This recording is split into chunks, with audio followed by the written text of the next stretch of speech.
Hello again, everyone, and welcome back to Post Time from Fort Erie Racetrack on your TV Niagara.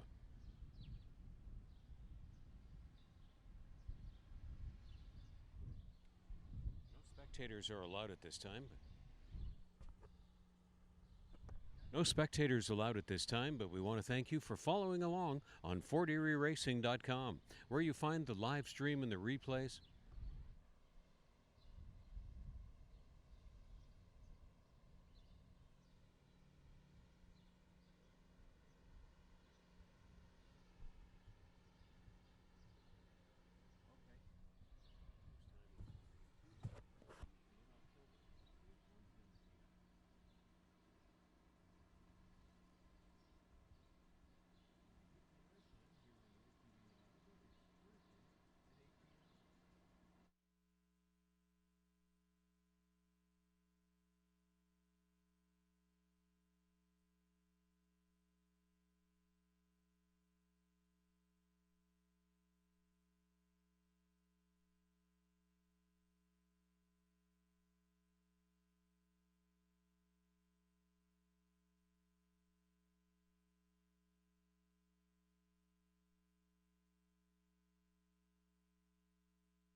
SEAL Team 2. That's the front trio into the turn. About 5 more lengths to 1 pound sterling, and trying to catch the pack after a tentative beginning was Crime Wave. The opening quarter speed was 23 seconds flat in a very sultry day here in the Niagara region. And Tale of Ronan has been setting all of the tempo. Then SEAL Team 2 and Watch This have been taking measure on the outside. Crime Wave makes it up into the front four, trying to overtake a 1 pound sterling. But that last pair about 6 lengths back of the front trio. And it's been all Tale of Ronan to head stretch. SEAL Team 2 in a snug spot between horses. Watch This never went away on the extreme outside. Tale of Ronan still the top end target. SEAL Team 2 is asked for a little bit more and is trying to come on the outside.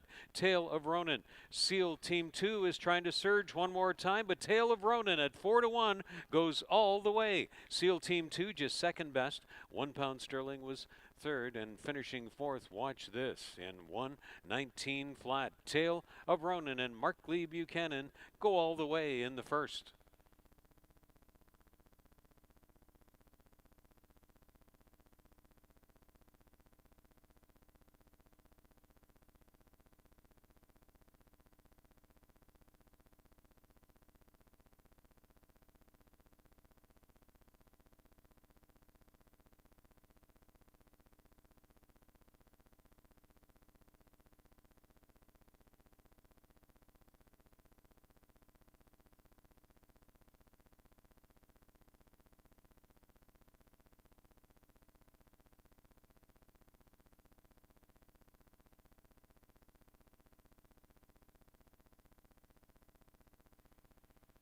Magical Breeze stepping in. Stand by for a start. Race 2. They're at the post. They're off. World of Prospects looked for a good beginning. So did Divine Me, Sportscaster, Magical Breeze. Narrow Escape, the race favorite, is not far off, but is trailing in the field in between horses. Sportscaster and Divine Me setting up shop on the top end. Tracked very intently in a very snug spot there. Narrow Escape does come through just ahead of Magical Breeze, and then World of Prospects is laying off. So over to the backstretch, it's Sportscaster. Narrow Escape stick-handled right through snug spots in between horses, and is now up to confront the leader over to the backstretch. 24-2, the opening quarter. Narrow Escape insisting on having at least a share of the lead on the outside flank of Sportscaster. Divine Me and Magical Breeze all right there. And only 2 lengths in touch is World of Prospects as the trailer. Narrow Escape comes away with a clear backstretch lead. Divine Me now gains second on the outside. Here comes the consistent Magical Breeze up into the front trio again. World of Prospects got underway, and Sportscaster is tired and is back of the group. So Melanie Pinto has command of her own destiny. Off a half in 48 seconds. Stepped up second there of 23-3. Narrow Escape. Magical Breeze. Divine Me has lost touch there from back in third. World of Prospects well back in fourth, and Sportscaster has tired out of it. Narrow Escape. Magical Breeze is going to chase to the end. They're off 3/4 in 12-1. Narrow Escape still goes on with it, repelling Magical Breeze, who is just second best this day. And it's a prevailing 1-5 favorite named Narrow Escape. Narrow Escape over Magical Breeze, Divine Me, and World of Prospects. The mile and 16th, 1:44-1. Narrow Escape all over those.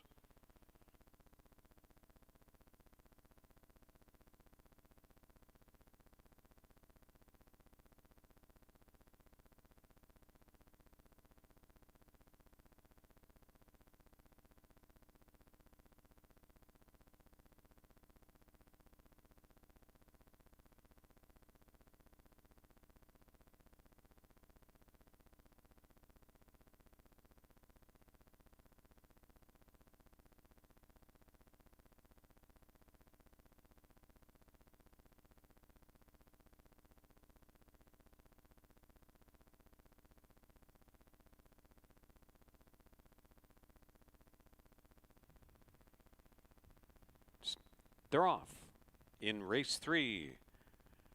Sugar Me Sweet, its early speed presence. Distinctly Ellie has had a great beginning, so is Flat Out on a Mission, wanting to surge to the lead. Wick and Sense is there in between horses. Terra Vila emerged second to last, and then Wilco's Luck, the trailer in the field, as Flat Out on a Mission is sent on an attempted front-end mission, but tracking on the outside Distinctly Elite and Wick and Sense as they move into the turn. Terra Vila has made it up into the front five, 2 more lengths back of the leaders though. Dropping back Wick and Sense on the outside, and Sugar Me Sweet emerges from the rear of the field. Wilco's Luck has dropped back. So it's Flat Out on a Mission. And Emil Ramsamy attempting a front-end mission.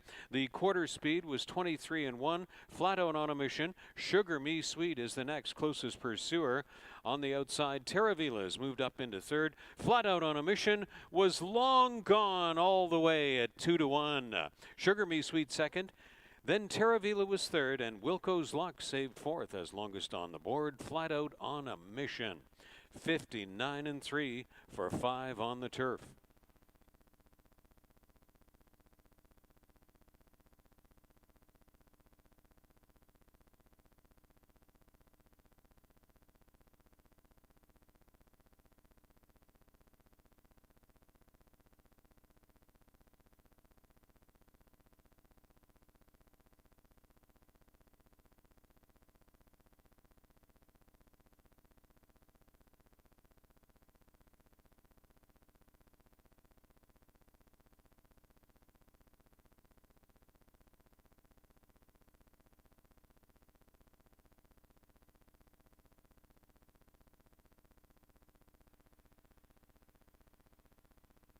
They're off.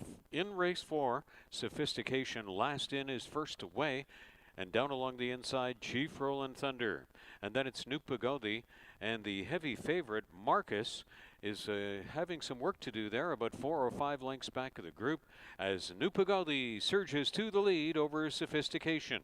Chief Rollin' Thunder now back third, and Marcus is set down to try to gain some needed ground here.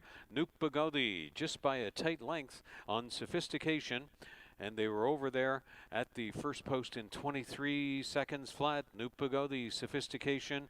Here comes the heavy favorite Marcus up into third and stalking the leaders. About 4 more lengths, and back of the group is Chief Rollin' Thunder. Nuke Pagodi, Sophistication, Marcus, and Chief Rollin' Thunder well back. And closing all of the ground now to be in the front trio is the favorite Marcus. Still some work to do. Sophistication comes to the outside on Nuke Pagodi, and to the grandstand side comes Marcus. And Marcus tries to draw onto level terms after an exceptionally fast half of 45-4, but the leaders are winded, and Marcus sailed right on by. Marcus is going to be a well-timed winner. Marcus under urging to get it done. Sophistication raced great and was just second best. Nuke Pagodi was third. Chief Rollin' Thunder last to finish. Marcus in the end the prevailing favorite in 1:17-3.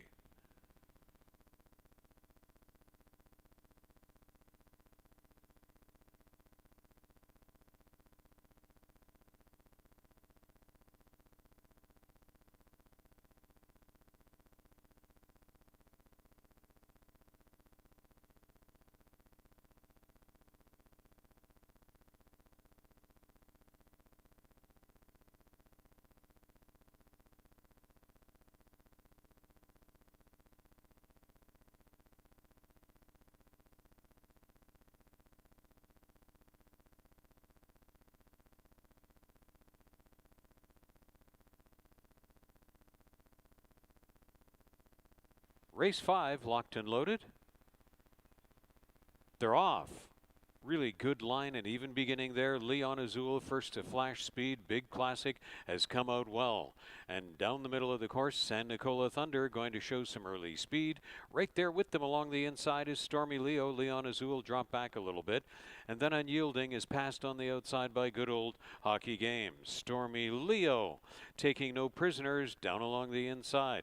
San Nicola Thunder runs with that one. So does Big Classic.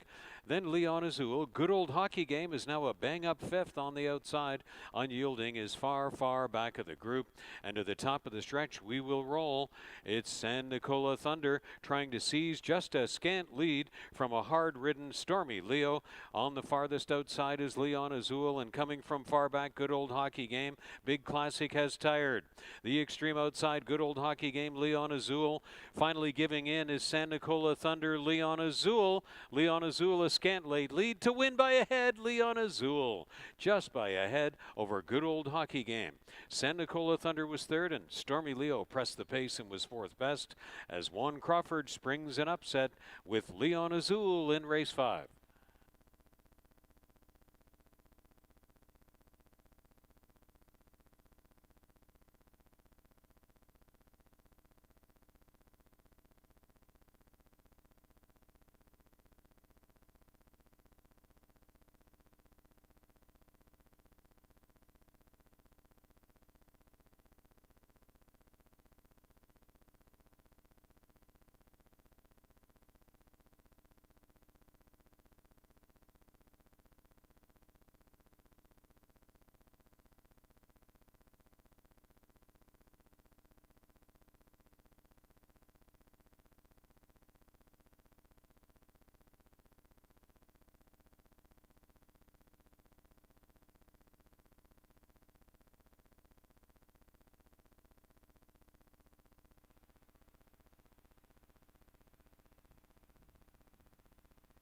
They're off. My Final Trick tried to flash speed out of there, and it's Awesome Miner that wants to beat them all up and at him. Stone King down along the inside. Gideon Sword has come on through. My Final Trick. Sparkish out wide. Hugging the fence in tight, that's JMR Silent Lake. Sparkish has now backed off to the rear of the field. So into the turn they will go. And on the lead, that's Awesome Miner on the inside, and up and at him is chasing Gideon Sword. Moves up into third on the turn. And My Final Trick emerged from the outside gate up into the front 4. They move over to the top of the stretch. And all the way, leading it has been Awesome Miner. Awesome Miner 22-1, going some blazing speed up and at him. Gideon Sword is threading through. My Final Trick is out widest of all, still going under urging Awesome Miner. Awesome Miner is clear by 2 over Gideon Sword.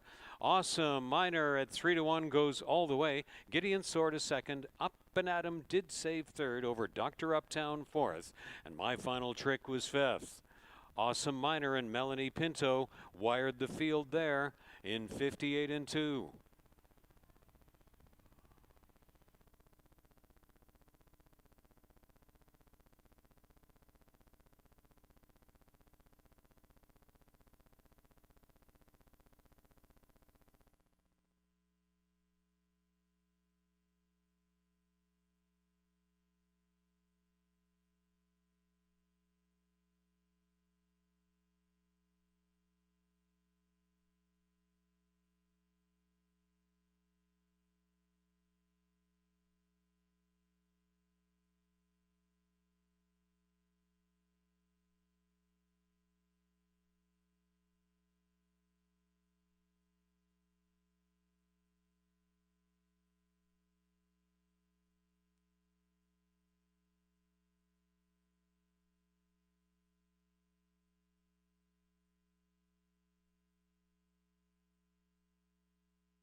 And there's the live shot, ladies and gentlemen, for another sweltering July day here in the Fort Erie, Niagara, Buffalo region, all set for first post at 1:10 p.m.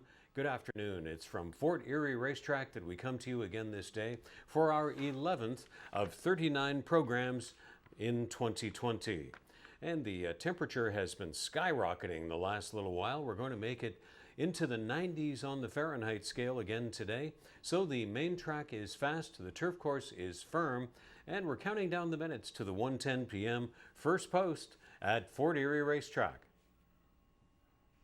Closed to spectators at this time. We're really thankful you're following along on FortErieRacing.com, HPI TV, HPI Bet across Canada, and across the United States and the world.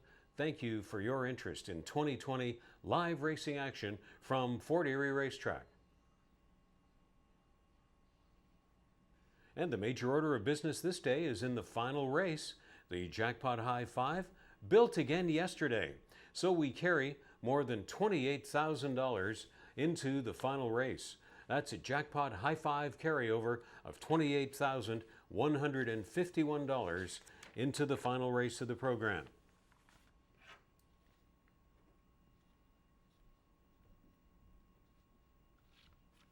And our live racing schedule this year, easy to remember. Monday and Tuesday, we load the first race into the gate at 1:10 p.m. On the air with pre-race coverage at 12:35 p.m. And that's our schedule right through to mid-October in 2020 at Fort Erie Racetrack.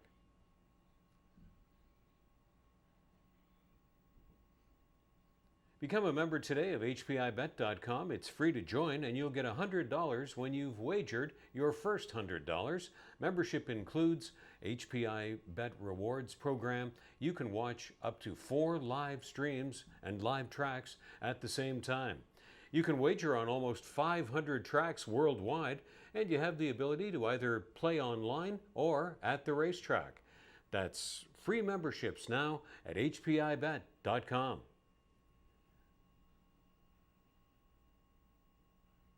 Our weekly highlights and replay show airs every Thursday evening at 8 p.m. on Your TV Niagara. It's cable channel 700 on the local Cogeco system in Fort Erie, Niagara Falls, and the entire Niagara region. That's post time from Fort Erie Racetrack, cable channel 700, Your TV Niagara, every Thursday at 8 p.m.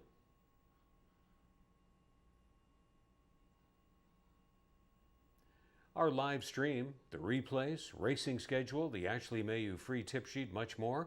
And now in high definition, we are FortErieRacing.com.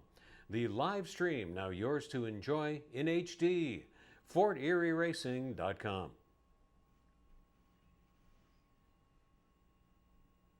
Now stand by for the Tuesday program changes. In the first race, 3 Blue Collar Romance will be 2 pounds over. In race 2, 1 Secret Trick and number 2 and The Crowd Goes Wild, each 2 pounds over.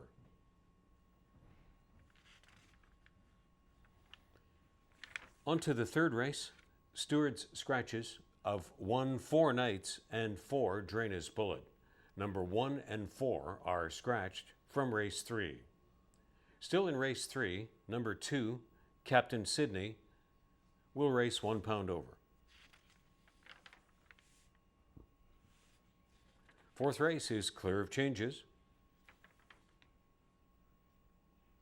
Out of race 5, Stewart's Scratch, 5 Devil Magic. 5 Devil Magic scratched from race 5.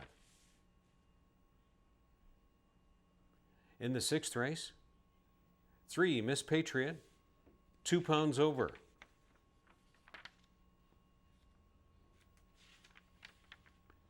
In the seventh and final race with the 20-cent Jackpot High 5 and a carryover of almost $30,000, number 2 Frame has a rider change to Juan Crawford. Juan Crawford rides 2 Frame. 7 Wall Street Wolf, 2 pounds over. Stewart's Scratch of number 8, You Know You Like It. Scratch number 8, You Know You Like It, from the 7th race.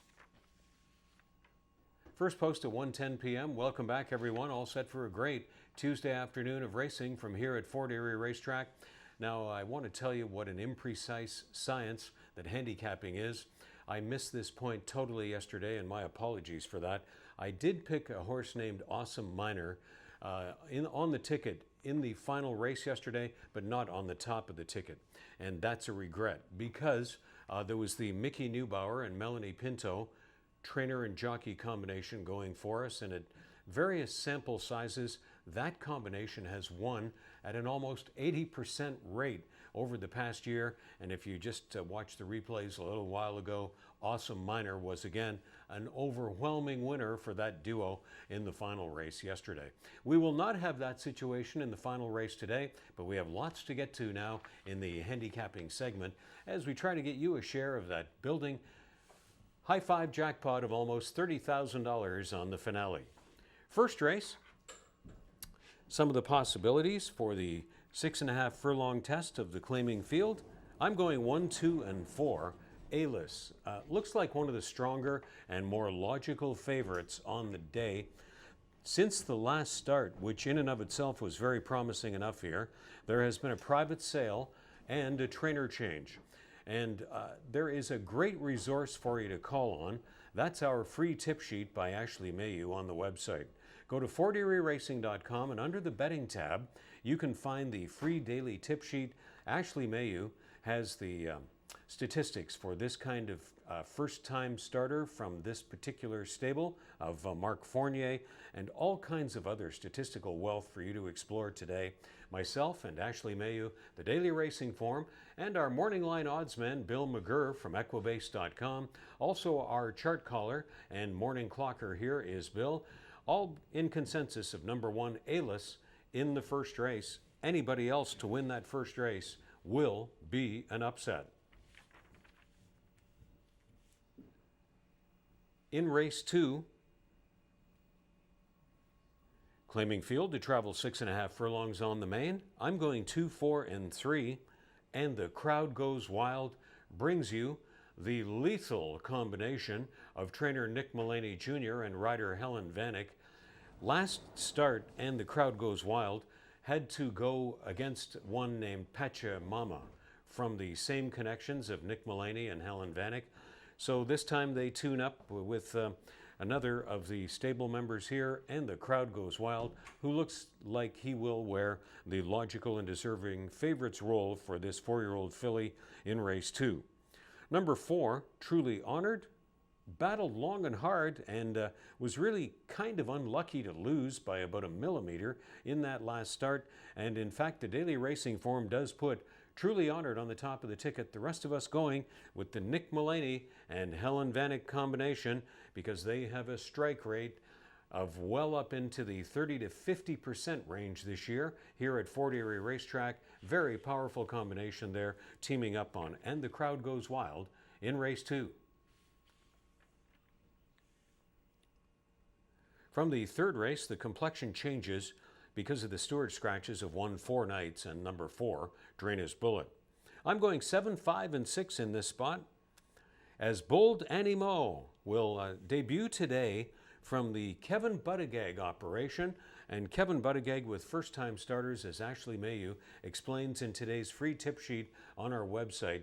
It's a very, very powerful statistic that you should check out in handicapping. The third race today, Bold Animo debuts for the shed row of trainer Kevin Buttigieg. Number 5, Kagan, is a winner, career winner of almost $1.5 million. So you certainly can't overlook that statistic when handicapping race 3. I'm going to stay with Bold Animo on the top of the ticket, but the Daily Racing Form and Bill McGurr's morning line both siding with the $1.5 million career earner in post 5, Kagan.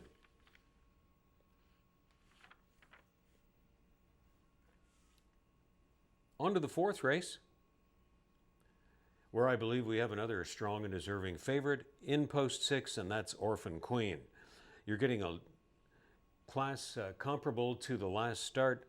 This one has overwhelming statistical support in my view. So just check out the box score on the right side of the program page. On the Fort Erie main track, this one is 7 for 7 in the exacta, including 4 wins. And at the distance, has won 50% of her starts. So very, very strong statistics in the favor of Orphan Queen here in the 4th race. Number 7, Red Rollin', went a long way on the lead last time. Number 5, I Have Feelings, also could get a share after showing more on a muddy surface last time at 6 furlongs. Cutting back to 5 furlongs could be significant here for I Have Feelings, but I'm staying with Orphan Queen because that box score there is just too powerful in favor of Orphan Queen in race 4 to overlook. On to race 5, we have a Stewart scratch of number 5, Devil Magic. I'm going 173 in this spot. The combination of trainer Sharon Chicato, who had another nice winner yesterday, and rider Melanie Pinto, 2 more wins yesterday. They team up here with Augusto B. Augusto B, strong and powerful winner last start in both starts here at Fort Erie this year, has been supremely impressive. 2 starts back, winning the photo over the ultra-consistent Magical Breeze, who had a very creditable runner-up finish here yesterday. And Augusto B romped by wide-open lengths last time in kind of comparable company. That was sort of the same price range, comes back in for $62.50 today. Ashley begs to differ. High Rolling Dude on the trainer change angle. From Nick Caruso to Elliott Sullivan, that change produced a heavy favorite that went down to defeat here yesterday. So I'm a little skeptical of that. I only put High Rolling Dude in for 3rd in this event. The venerable veteran, Mr. Chang, who might have turned in the race of the year here last year when winning on the undercard of the Prince of Wales Stakes. Love Mr. Chang, always love seeing him race. A real great story of heart and courage and survivorship is Mr. Chang. On the top of the ticket in race 5, I'm going with Augusto B.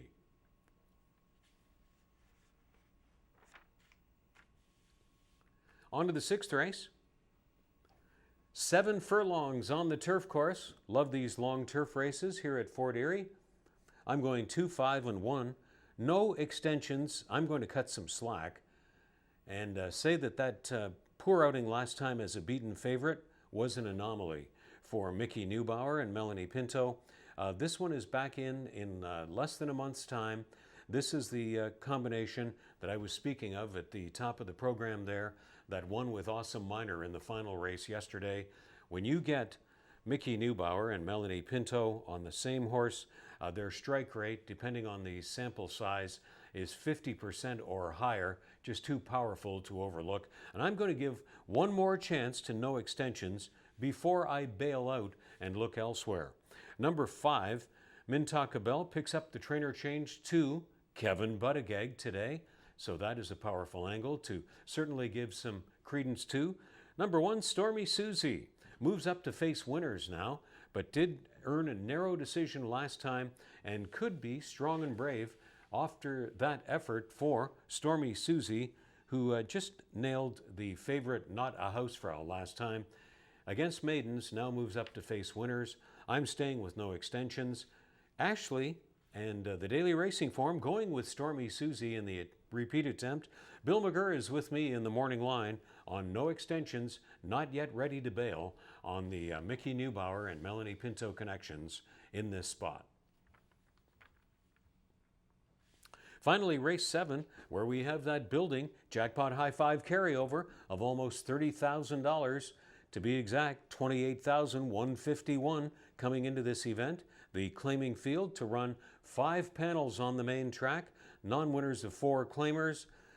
And I could have gone a number of different directions in here, but I am going to go with Awesome 5.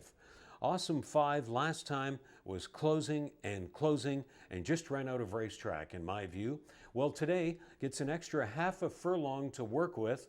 Could prove to be just enough for Scott Fairley and Michelle Rainford in the saddle after this one just missed at 4.5 last time out. Also in that 7th race, number 4, Y'all Have a Nice Day, went a long way on the lead last time and could be in for another robust outing here. Number 5, Big Black Storm has the trainer change angle. Starts today from the Sylvain Peon shed row, so that could be significant on the trainer change there for number 5, Big Black Storm. But otherwise, a total consensus call in the 7th race on Awesome 5, moving up to 5 furlongs from that near miss at 4.5 last time out. Good luck with all of your selections all throughout the program. First post at 1:10 p.m. Ashley Mayu will be by with great insights and statistical information and handicapping for you throughout the day. Have a great day, everybody. Another sultry July day about to unfold from Fort Erie Racetrack.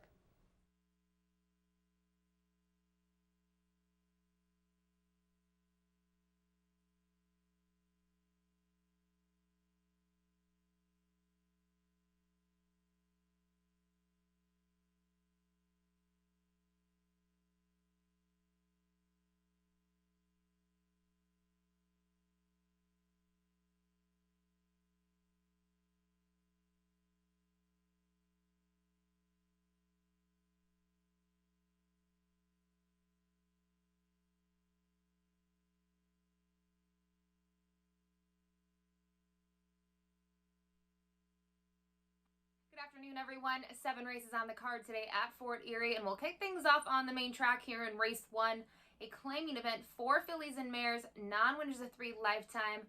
They'll be going 6.5 furlongs, and I landed on the horse on the rail, the 1 A-list, who's going to be making her first start for a new trainer. Last time out, she raced in the barn of Daryl Ezra, just that one start here on June 8th against non-winners of 3 lifetime, but in for a $7,000 tag that day.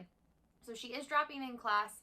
Looking at the effort, she kind of stalked the pace setter in second, but really didn't have anything left in the stretch, didn't have any late kick, and she was third, beaten by 5 1/4. I will say the winner was quite impressive. Lil's Turn ran a great race, but I do think this filly has some really strong races if you look back this winter at Mahoning Valley.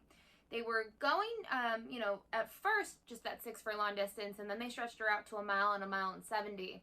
And in her 2 races that she won, her maiden and then that second lifetime win, she was forwardly placed in both. And I think last time she kind of had to chase more than she probably appreciated, but she also might have needed a start. So for me, she kind of looks to be the class in the field, keeping all of that in mind, as well as the drop in claiming price today. And then I'll look at the 3 Blue Collar Romance for trainer Sharon Sacato, who's had a very strong meet so far, winning at, 23% before yesterday's card. She picked up another one yesterday with Marcus. But looking at this mare, she's been facing those open levels even though she's been eligible for this condition. And last time out, she was fourth. She set the pace going a mile and a 16th, and she got tired in the stretch. She kind of came up empty, but I think on the cutback, I do think she'll appreciate this. You look at her races in the past. Last May, she had a good race at a 6.5 furlong distance at non-winners of 3 lifetime, but it was over the Tapeta. So I'm just hoping that the cutback and then second time off since September, that'll help her step up against this group today. Finally, the 4 Alert Kitten ran a very strong race here on June 15th, just in for a slightly larger tag of 4,500, and she was just simply second best to Glorious Freedom. She chased throughout in second, but really couldn't make up ground in the stretch. She was only beaten by a length and 3/4. Now that was going 5 furlongs, so the distance, she does have 1 start at the distance, a 3rd place finish. Not thrilled about the 6.5 furlong distance for her, but she showed that she can fight last time. She really tried to hang in there, so I think maybe against this field today, she'll be able to hang around for a minor share and round out the trifecta.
The first race field is moving into the walking ring.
Riders are going up. They're on their way out for the first race.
Introducing the field for the first race on Post Parade, A-List number 1, partnered by Mark Lee Buchanan.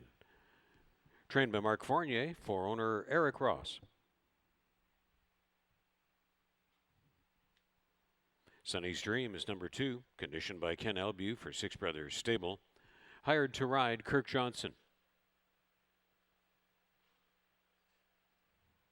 Blue Collar Romance number 3, campaigning for Sharon Chicotto with Helen Vanek. Michael Cohen trains for owner Fortunato Galati. Juan Crawford is in the saddle. A 4, Alert Kitten. And number 5 is Awesome Drill. Trained by Michael J. Blake for Ascot Stud. The jockey is Melanie Pinto. Claiming field to run 6.5 furlongs in the first race. Start of the rolling pick threes and rolling daily doubles. There's Superfecta, Trifecta, Exacta, Win, Place, and Show on the first from Fort Erie.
The riders are now instructed to take their horses back into the chute to the 6.5 furlong starting point for the first race.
The favored Alis first into the gate.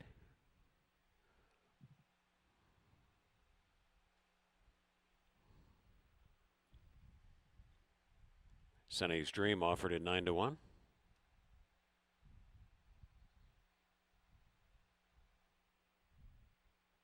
Alert Kitten at a 5-1 price.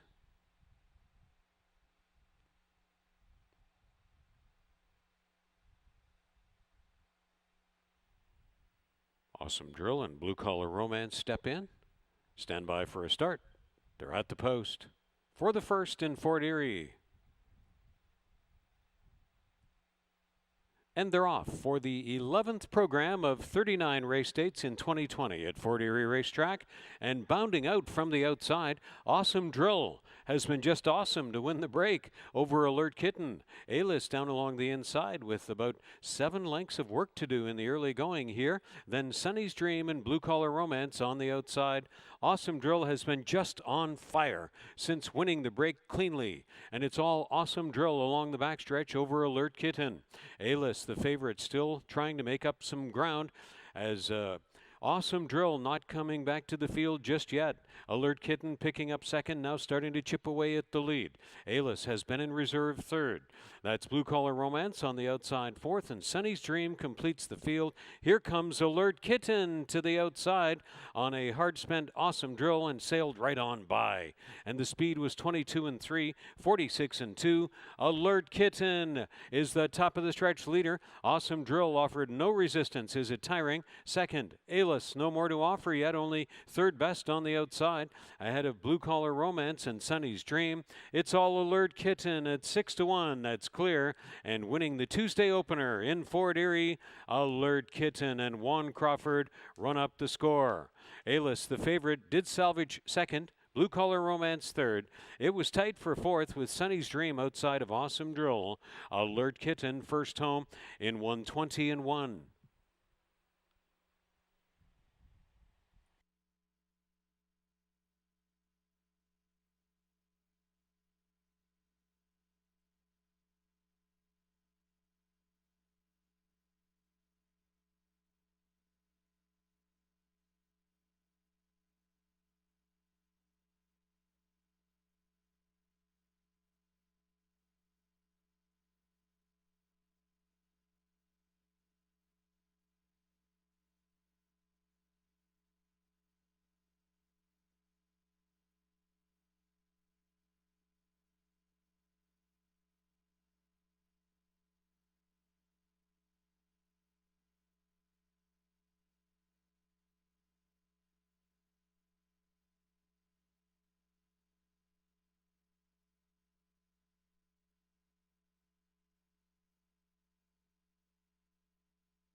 4132 posted from the first race Superfecta, unofficial.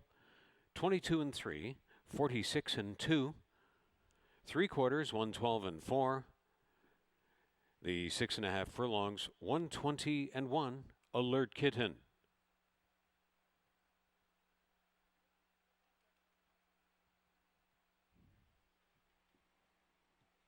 Back to the winner's photograph. Alert Kitten is a dark bay or brown 5-year-old mare by Kitten's Joy. From Lively Lexi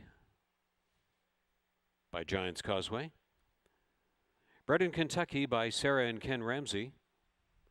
Michael Cohen earns his first training win of the year for owner Fortunato Galati, the winning ride to Juan Crawford. Alert Kitten with her first in 3 starts this year, 120-1 when posted official.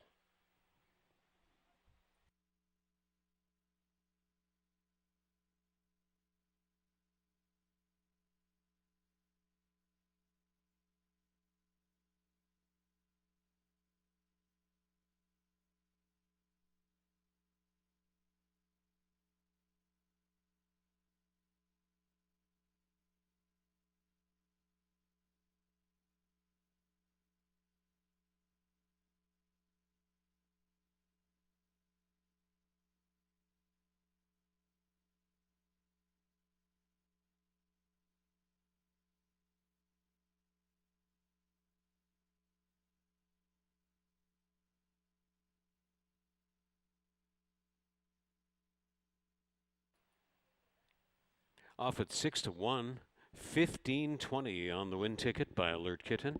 $4, $2.20 across. A-list, 210 and 210. Blue Collar Romance, 210.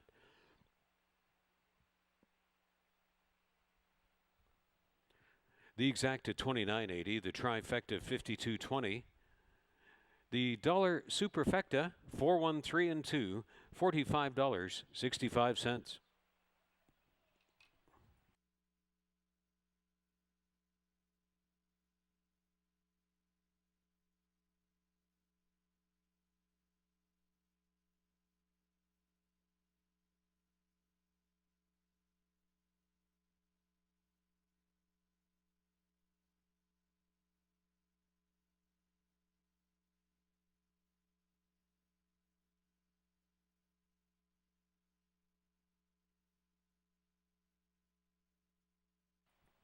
From the first race, there was a claim. Joe Humber becomes new owner and trainer of one A-list off the claim. Joe Humber claims A-list for $3,000 from the Fort Erie first race.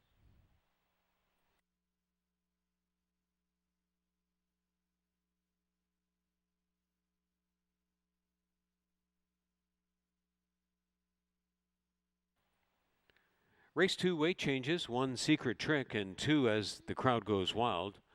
Secret Trick and the Crowd Goes Wild, 1 and 2, each 2 pounds over in race 2. Start of the early 20-cent pick 4, 18 minutes to post time from Fort Erie Racetrack.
Race 2 kicks off the early pick 4, and we'll stay on the main track here with the field of claimers, non-winners of 2 on the year, in for a tag of 62.50.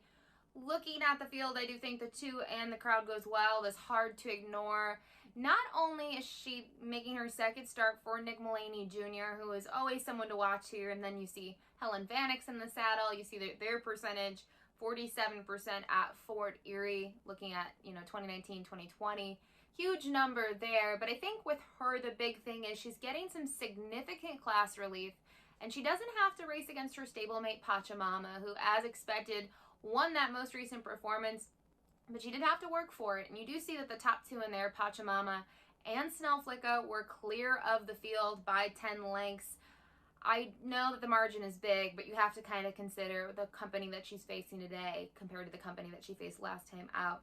Now, looking at her other performances here at Fort Erie, she only has missed the board once over the dirt, and that was in the Andy Pissarro Cup, kind of our big race for these local horses that make at least 2 starts during the season. And she faced some really tough fillies and mares. You look at the top 3, Surf's Edge, Tickety Boo, Accolades Galore. They all had tremendous seasons here last year.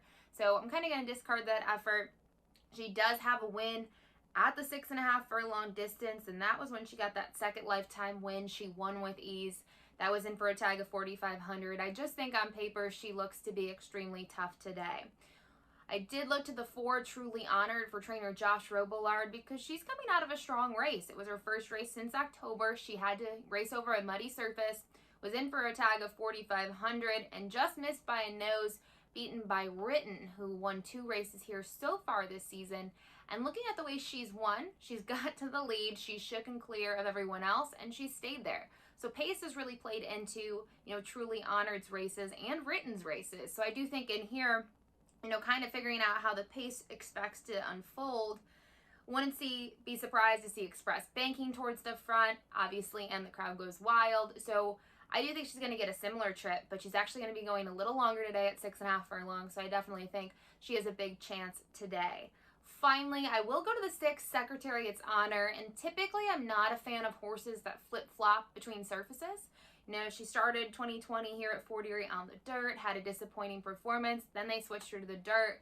She ran a great race. She just missed by a nose to a very talented turf mare, Midnight Brew, and she was priced that day. I mean, she was 15-1, so she's cold on the tote board, but she's the type of mare that can kind of run on any surface, especially dirt and turf. And looking at her on the dirt here at Fort Erie, she's 6 for 8 in the money. So if you discard her first race here this year, there's only one other time she's been off the board.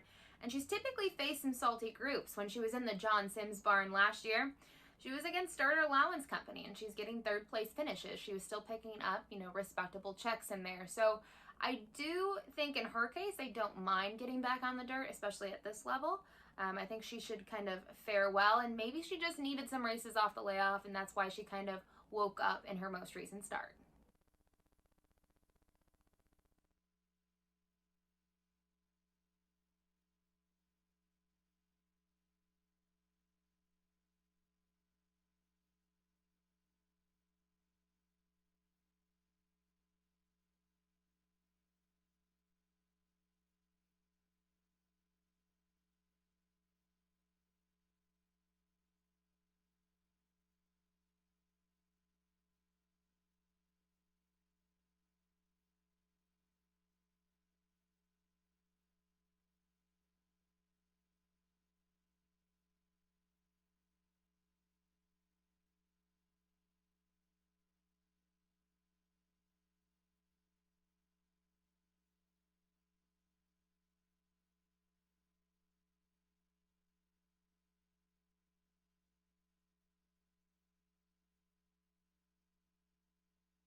Horses entering the track for race 2.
Secret Trick is leading out the race 2 post parade, campaigning for Elliott Sullivan with Emil Ramsamy.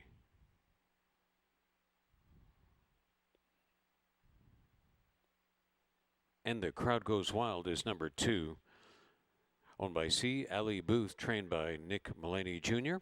Mount goes to Helen Vanek. Express Banking is number 3, trained by Tony Adamo, for Bermuda Blue Farms. Kirk Johnson aboard.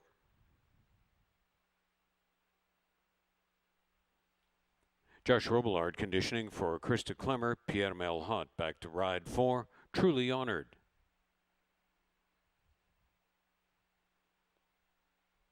It's Nice to Be Nice, campaigning post 5 for Nancy and Robert Warner with Mark Lee Buchanan up.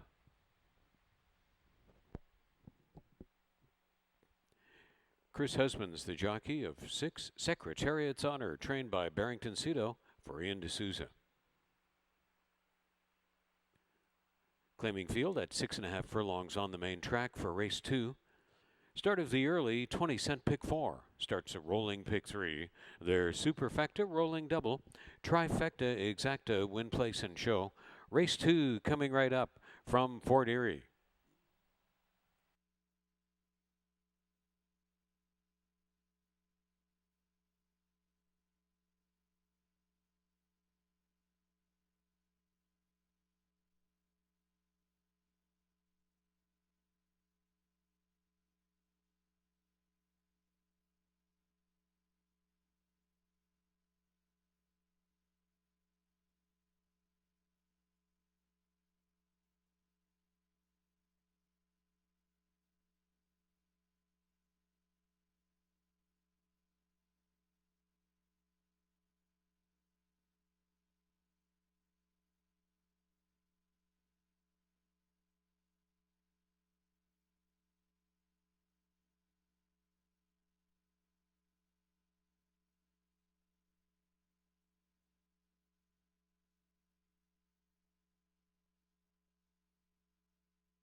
The riders now requested to take their horses back to the 6.5 furlong starting point for race 2.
They've reached the starting point and ready to load.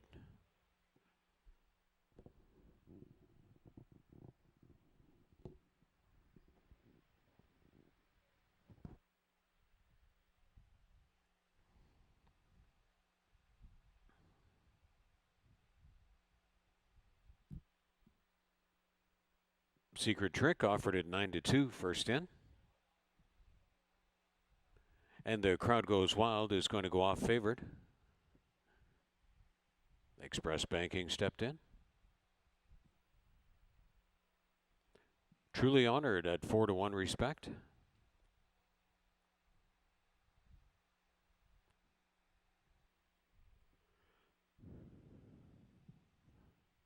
It's Nice to Be Nice will be the long shot.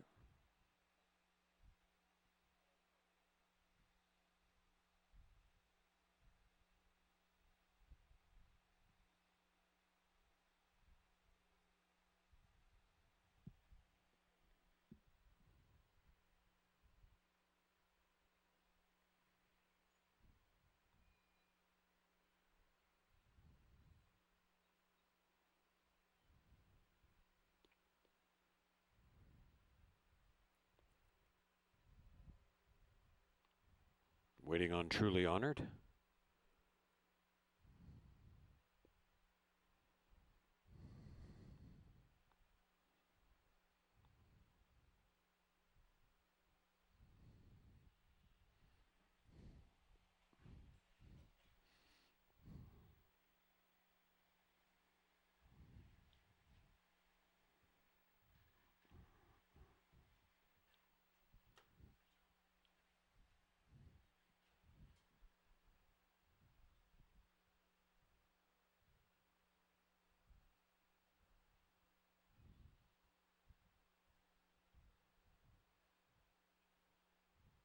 Truly Honored squared away. It's Nice to Be Nice. Secretariat's Honor to complete the line. Race 2 at the post. And they're off. Good looking even line there. Secret Trick might have been a step slowly away. From the outside, Secretariat's Honor and the Crowd Goes Wild is out fast as expected. Along with Express Banking, this trio runs along the backstretch almost in lockstep together. 3 more lengths back to Truly Honored. Back there in third. Secret Trick is second to last. And the trailer is It's Nice to Be Nice. And the Crowd Goes Wild is down on the fence. Running outside is Express Banking. Express Banking suddenly crossed over there and drew away by about 3. So it's Express Banking suddenly in command onto the turn, and the Crowd Goes Wild is back second. Here comes Truly Honored up into the front trio, backing away a little bit. Secretariat's Honor, then Secret Trick is fifth, and It's Nice to Be Nice is trailing. Express Banking at head stretch after making speed of 23 seconds and 45 and 3. Express Banking will try to hold off the late challenge of Truly Honored, who is still coming, and the Crowd Goes Wild Wild not doing enough. Express Banking. Kirk Johnson sealing the deal. Express Banking at 7-5 is indeed the prevailing favorite. Truly Honored up for second, and the Crowd Goes Wild third. Long shot, It's Nice to Be Nice rounded out the superfecta. Express Banking much the best in 117.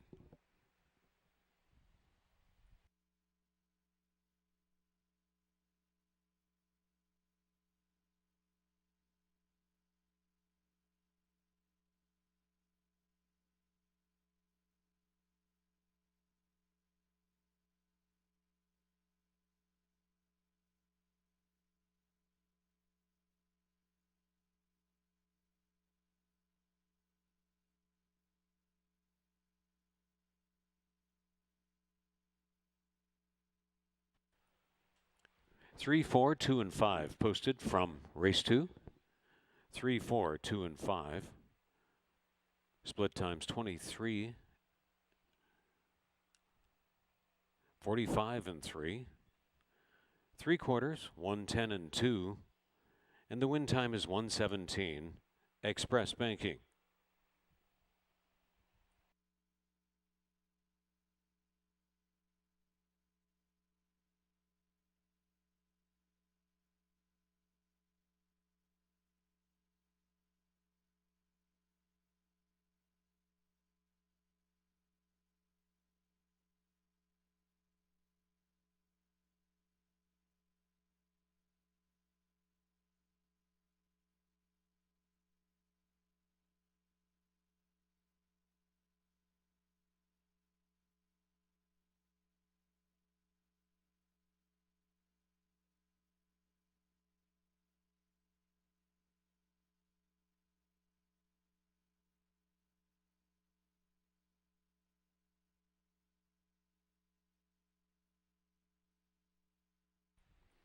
There is Express Banking back for the race 2 victory photograph. 4-year-old Bay Filly by Central Banker from Expressly Yours by Big Brown. Bred by Gina and Erica Everett and James Everett. Races for Bermuda Blue Farm and Partners. Trained by Tony Adamo, the winning ride to Kirk Johnson, his 10th on the meet. Express Banking, first win in 4 starts this year, 5th lifetime win. Runs the 6.5 furlongs in a sharp 117. Express Banking, when posted official.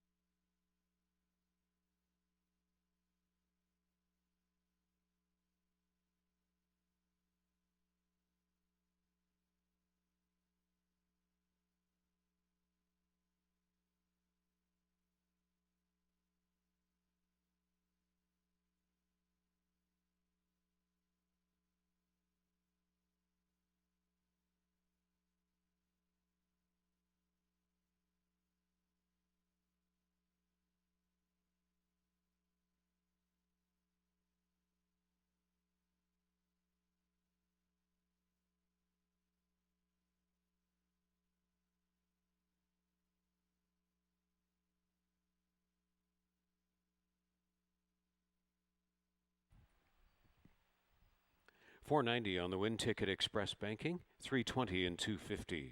Truly Honored, $3.90 and $3. And the Crowd Goes Wild, $3.20. The Exacta 2010, the Trifecta $64.20, the Dollar Superfecta of 3, 4, 2, and 5, $318.65. And the Daily Double, $70.70.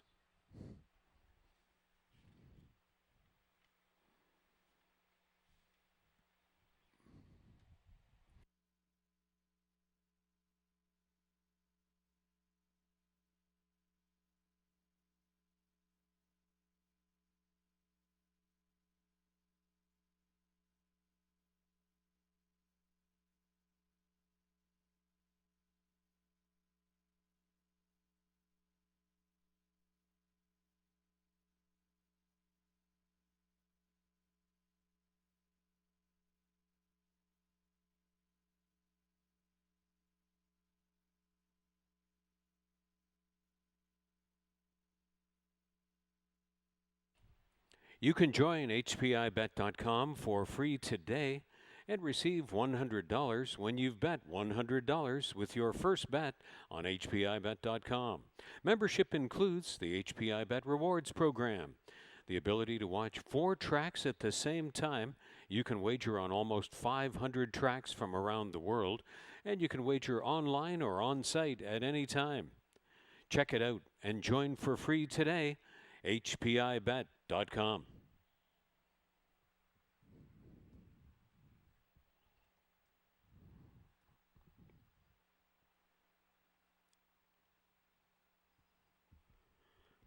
Here are the third race changes. 1 4 Nights is a Steward's Scratch, so is number 4, Drainer's Bullet. 1 and 4, Steward's Scratches, race 3. 2 Captain Sydney, £1 over. Race 3 will start this program's 20-cent pick 5. 16 minutes to post time.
Race 3 is our first turf race of the day and the first race in the Pick 5 sequence. It's an allowance optional claiming event for colts and geldings, and they'll be going 1 mile. Now, there are 2 scratches in here.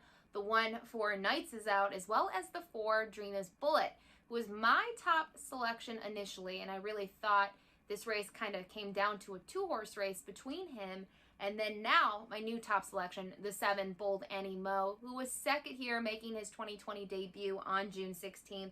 This is also his first appearance here. He raced at the 7 furlong distance and was just on the losing end of the head bob. He lost in there by a head to Seattle Treasure, who is now his stablemate, as this gelding will also be making his first start for his new connections, which do quite well, winning at 34% from a sample size of 29.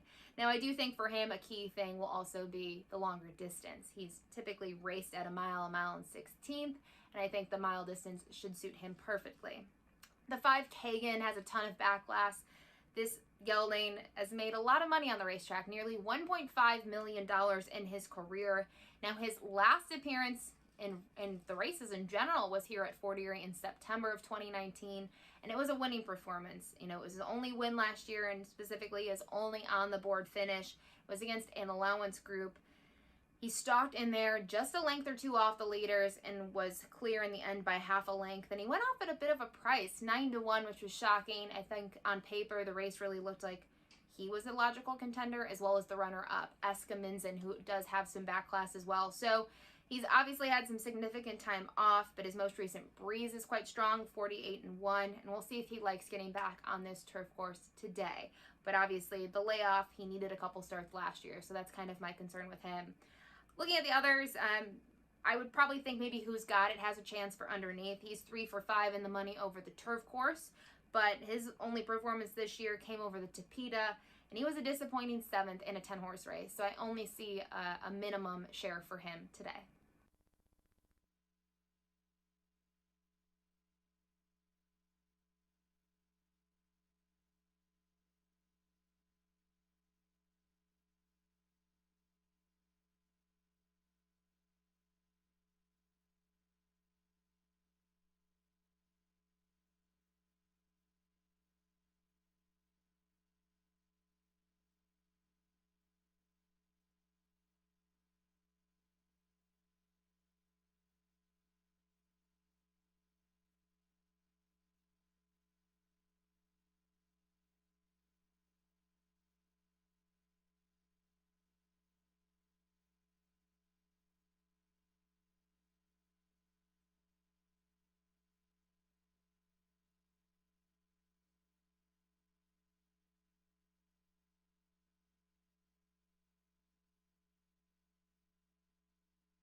In the third race, weight amendment for number 2, Captain Sydney, who will race 2 pounds over.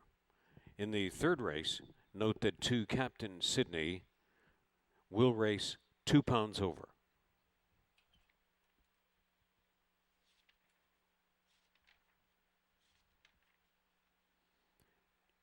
In the sixth race, 3, Miss Patriot, will race 4 pounds over. Sixth race, number 3, Miss Patriot, will race 4 pounds over.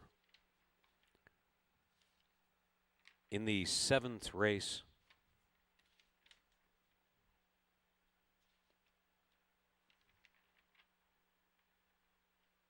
note that 7, Wall Street Wolf, will race 4 over.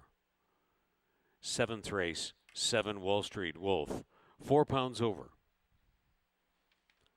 The horses are on their way out to the track for race 3.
Parading past the grandstand, number 1, Scratched Stewards, 2 is Captain Sydney, races 2 pounds over, with Carl de Freitas to ride, trained by Angus Buntain, for owner John Curtis.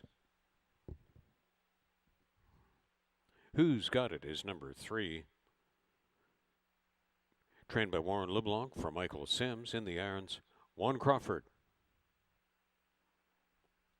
Number 4 is Stewart Scratch, 5 is Kagan, racing for Bermuda Blue Farm and Partner, trained by Tony Adamo, hired to ride Mark Lee Buchanan.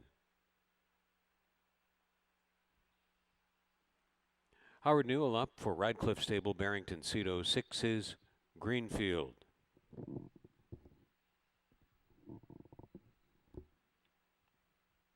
Bold Animal is number 7, now trained by Kevin Buttigieg for owner Denton Ebanks. Hired to ride Kirk Johnson. 1 mile on the turf course in the start of the 20-cent pick 5.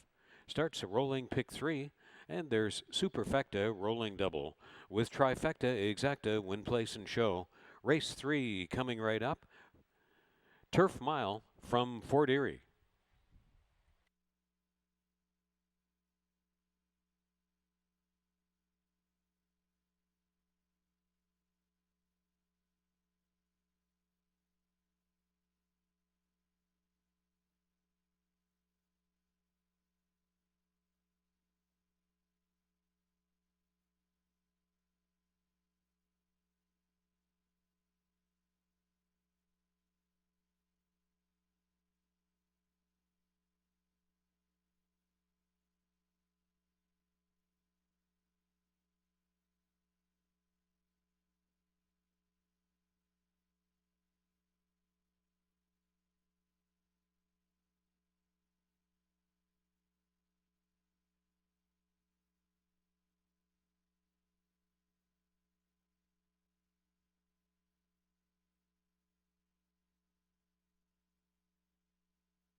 Horses begin to file onto the turf course for race 3.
Starting gate is taken position at the 1 mile point.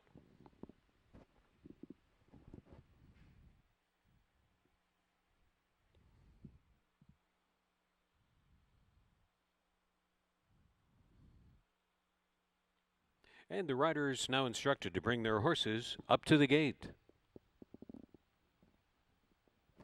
Last few moments of wagering time right now for the daily 20-cent pick 5.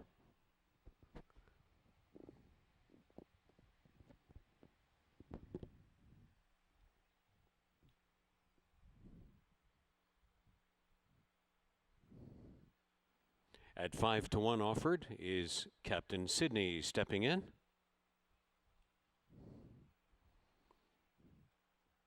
Who's Got It takes 5 to 2 action.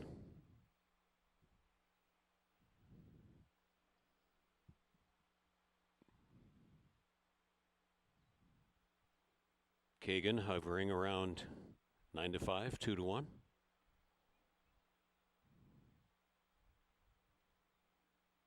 Bold Animo went in well as a co-favorite, and so did Greenfield. Stand by for a start. Race 3. They're off for a mile on the turf, and Bold Animo had the boldest beginning of all. Bold Animo tried to win the break cleanly. Who's Got It has come out well. Along the inside, Captain Sydney is going to be attending. One of the co-favorites, that's Kagan, second to last, and Greenfield will be the trailer. Up front, Bold Animo wants to dictate terms. Carrying him into the turn apiece was Who's Got It. But Bold Animo finally gets down to the fence. And Bold Animo takes over. Who's Got It sits along in second. Greenfield is third. Kagan fourth. And Greenfield completes the line. They go in Indian file fashion over to the backstretch. Sensible enough opening panel of 25 and 1. Bold Animo stepping away by 2. Sitting second, Who's Got It? Staying at the inside, now squeezing out, was Captain Sydney. That sent Kagan 3 wide and Greenfield 4 wide from the backfield. So they're trying to gang up on Bold Animo, and they run 4 in a line in behind Bold Animo after a half mile in 50 seconds flat. Bold Animo still holding second is Who's Got It, and Kagan has made it up to third cleanly. Then Greenfield, and along the inside is Captain Sydney, but only 3 lengths off. Dictating everything to the top of the stretch, Bold Animo 3/4 in 1:14 and 4. Bold Animo will try to seal this victory, but out on the grand grandstand side. Here comes Kagan. Kagan looming bold on the outside. And in between horses, Who's Got It? Juan Crawford is rallied. This one upset-minded. Who's Got It? Bold Animal put to a hard late test. Who's Got It? Might have got it by the head, Bob. Who's Got It? Might have pulled the minor upset to catch Bold Animal about 4 lengths back to Kagan, and then Captain Sydney. Who's Got It? Might have got the photo. 139-1 for the Turf Mile.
In the head bobbing photo, 7, 3, 5, and 2 posted.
Here is Bold Animal returning from the third race.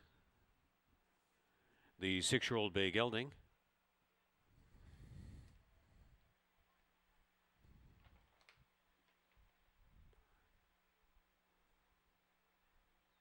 Bold Animal is by Le Roi des Animaux. From Bold Maiden by Victory Gallop. Bred in Florida by Family Broodmares. Now trained by Kevin Buttigieg for owner Denton Ebanks. Kirk Johnson, a doubling up winner on the day. They raced a mile on the turf to finish less than an inch apart, and Bold Animal was the best one. in 139 and 1.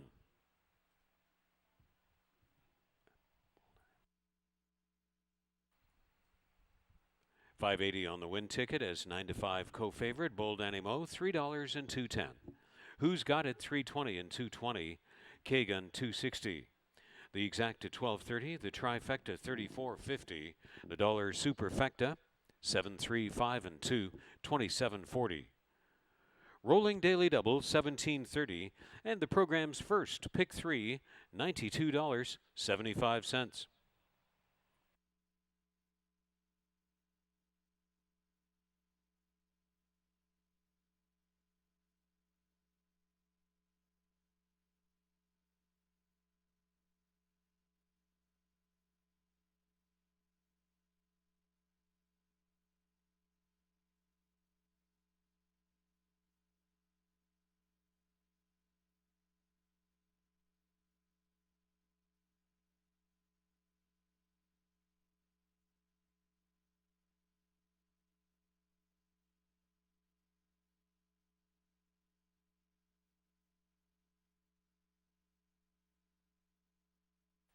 The third race win photograph now on display.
In the Fort Erie fourth race, no changes. Starts this program's late 20-cent pick 4 in 15 minutes.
Race 4, we have a 5 furlong dirt sprint, 4 fillies and mares, and looking at the field, the 6, Orphan Queen, looks like the horse to beat, but I said the same thing last time she raced, and we were all disappointed. She failed as the post-time favorite, and she was the morning line favorite, but looking at that race over the turf, she set the pace, she got to the front, and we would have expected her to stick around because she didn't go fast, especially considering her previous races over the turf course. And entering the turn, she kind of started to drop back, lost position, and she finished 6th. She only beat 2 other runners in there, so very disappointing. But maybe she'll turn things around a second time out since October, as well as a change in surface. She really loves the Fort Erie turf course. She has 7 starts, 4 wins, and 3 seconds. So a lot of signs point to her, but obviously that last race is a bit of a head scratcher. The 4, Bananarama, I'm going to give her another shot. I did like her here in her season debut. She didn't take much play. She was about 7-1, but she faced the boys that day. She faced tougher competition overall, higher claiming price, but she was going 4.5 furlongs. She broke poorly, and after that, she really wasn't in contention. And obviously, when you're going such a short distance, there's not much you can do. So hopefully getting against the girls today, as well as a drop in class and just a better break, will put her into contention. You look at her races at Fort Erie. She's a 2-time winner here. She's won at 5 furlongs and has won at 6 furlongs. And in both of those races, she's kind of a one-move type of horse. She likes to stalk a handful of lengths off the pace, and then she makes her run in the stretch. And it's worked out really nicely for her. In her 2 wins here, she's won by 7 lengths and 3.5. And I have to think, looking at some of the horses she faced, not the toughest competition, but I think, as long as she gets a better break, she should be a live horse in this field. Finally, there are some newcomers such as the 1 Scarlet Hour, the 2 Cantico, but they're definitely outsiders. So I did go to the 7 Red Roland, who has experience here at Fort Erie. My concern with her is that she definitely likes the turf more than she likes the dirt. When she's been on the turf course, she's been able to get to the front and to stay out front, but on the dirt, she's actually tired in her performances. You can see her 2 recent races have both been over the dirt, 1 this year, 1 last year, and the same thing happened. She set the pace, and she kind of fell apart late. Now, I do think she could improve, with another start under her belt, but, Bananarama has beat her on the dirt, so I think just a minor share is all she can get today. I do think, if all systems are a go for Orphan Queen, she should be able to get the job done today.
Horses for the fourth race in Fort Erie moving into the walking ring. Race 4, start of this program's late 20-cent pick 4.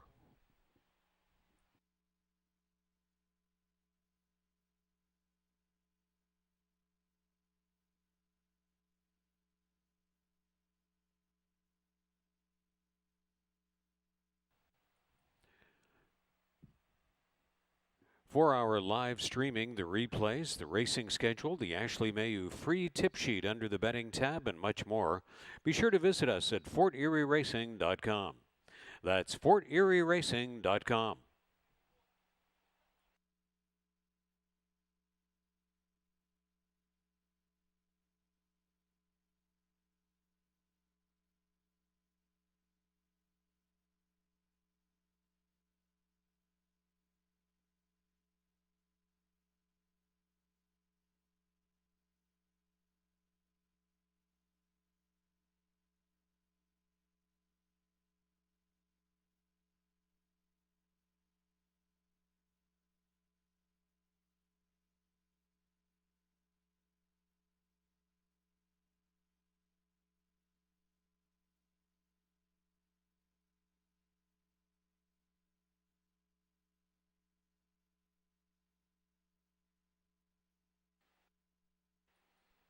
Riders up is the call for the fourth race.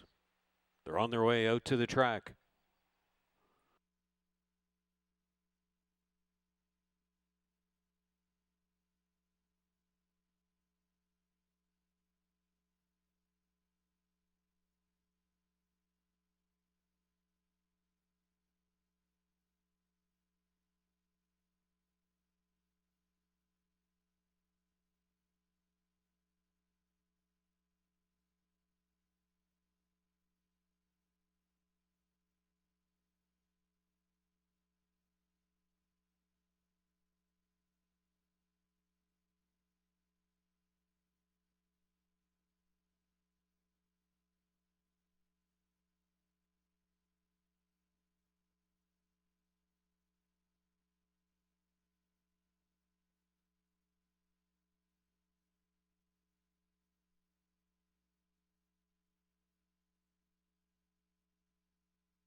Scarlet Hour is leading the fourth race post-parade. Chris Husbands is hired to ride by owner and trainer Michael Johns. 2's Kentico, trained by Joe Humber for Tessa Pesaro. In the irons, Sunny Singh. Jeff Miller owns Howard Keene Trains, and Juan Crawford is the rider of 3, Gets Aussie. Bananarama is number 4, partnered by Helen Vanek, trained by Sam Melai for Jeff Voice. Pierre Crete conditions for Thirsty Stable. Nikki Alderson is in the saddle. 5, I Have Feelings. Orphan Queen, number 6, will parade shortly. 7, Red Roland, trained by Ravendra Raghunath for Paul Maligian. The jockey is Mark Lee Buchanan.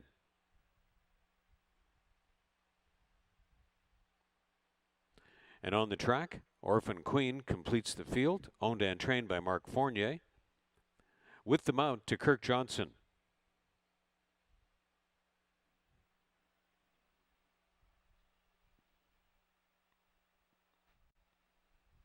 The co-owners of Orphan Queen are Don Edwardson and Scott Leith. They're all on the track for the fourth race. Start of the late 20-cent pick 4 from Fort Erie.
Starting gate is wheeled into position at the 5-furlong point in preparation for the fourth race. Time is winding down for the late 20-cent pick 4 and all fourth race wagers from Fort Erie.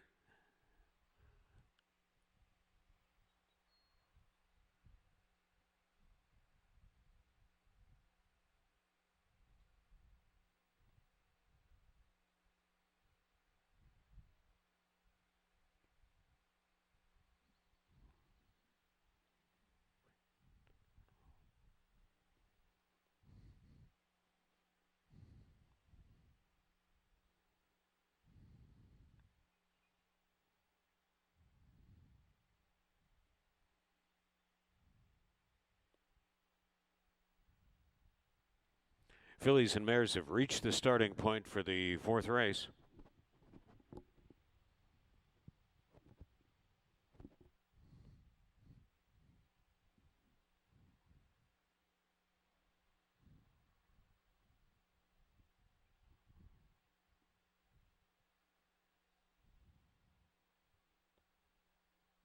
Longest on the board, Scarlet Hour is first in.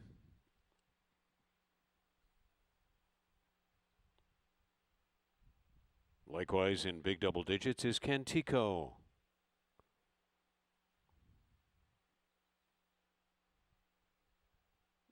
Gets Saucy at a big number. Bananarama showing at 7-2 with the blinkers on this day. Orphan Queen, the consistent. The bright chestnut Red Roland starts on the outside. Last in, I Have Feelings. Stand by for a start. Race 4 at the post. They're off. good even line there. Ooh, stuttering start for Get Saucy. Penalized back of the group there. Red Rollin' is trying to loop out in front of all rivals here. And along the inside, Scarlet Hour is going to be attending. Here comes Orphan Queen into the top 3 mix. Into the turn they will go with Kentico running on the inside of Bananarama. I Have Feelings backed away, and Get Saucy had a poor beginning. So they run on to the turn. It's Red Rollin' at 16-1, loose on the lead, stalked though by one of the favorites, Orphan Queen, moving up on the outside. Orphan Queen is getting ever closer. Bananarama is into the front trio. I Have Feelings has had a good recovery into the front 4. Scarlet Hour has tired and backed away. So the speed was 22-3. Red Rollin' trying the improbable. Orphan Queen hasn't reached the leader yet. Third on the outside. That's Bananarama. Red Rollin' at 16-1 goes all the way over Orphan Queen. I Have Feelings saved third. Bananarama was fourth. Red Rollin' and Mark Lee Buchanan for Ravindra Raghunath, 59-3 in the upset.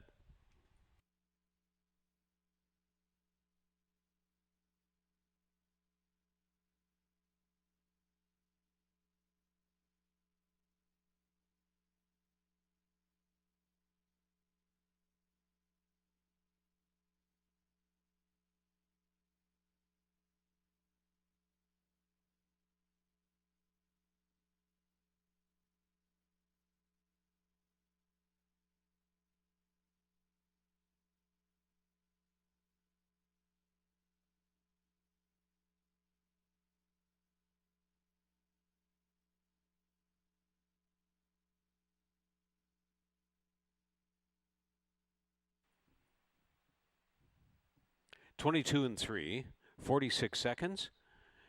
And the main track 5 furlongs in 59-3.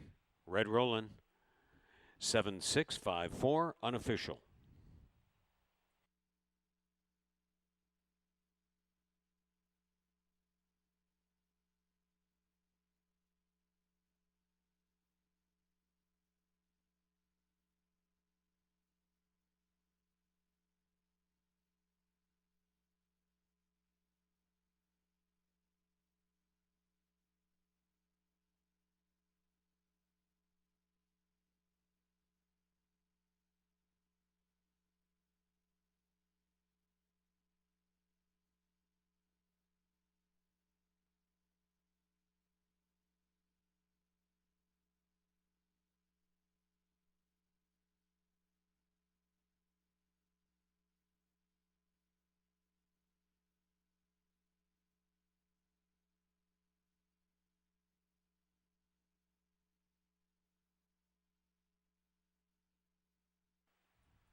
The 4th race winner returns for the victor's photograph.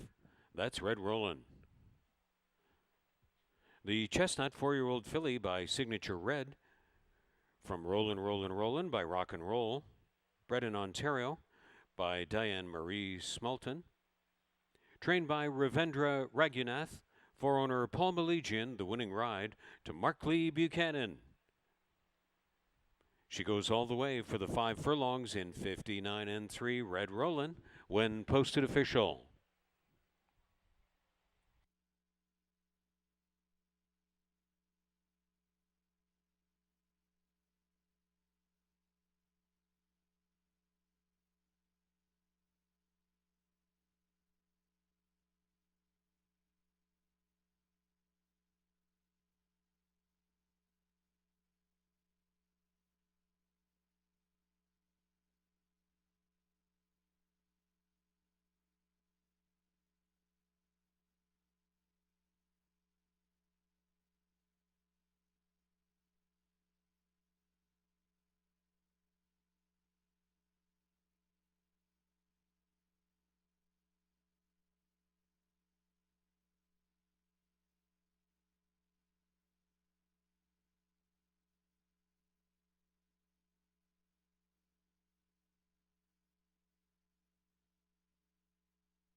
$35.30 on the win ticket, Red Rollin'.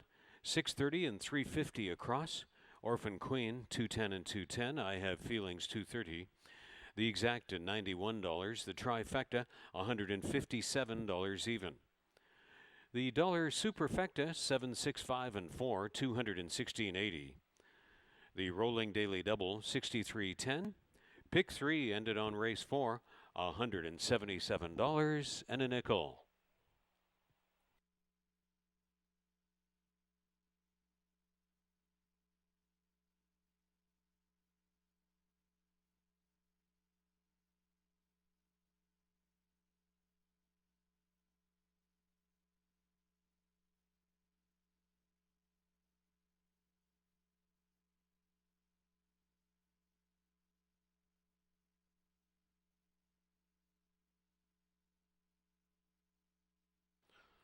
Our weekly highlights and replay show airs every Thursday evening on Your TV Niagara. It's found at channel 700 on the local Cogeco system in Fort Erie, Niagara Falls, and the entire region. That's Post Time from Fort Erie Racetrack. Our weekly highlights and complete replay show. Catch it every Thursday evening at 8 p.m. Channel 700 in the region on Cogeco Cable for Your TV Niagara and Post Time from Fort Erie Racetrack.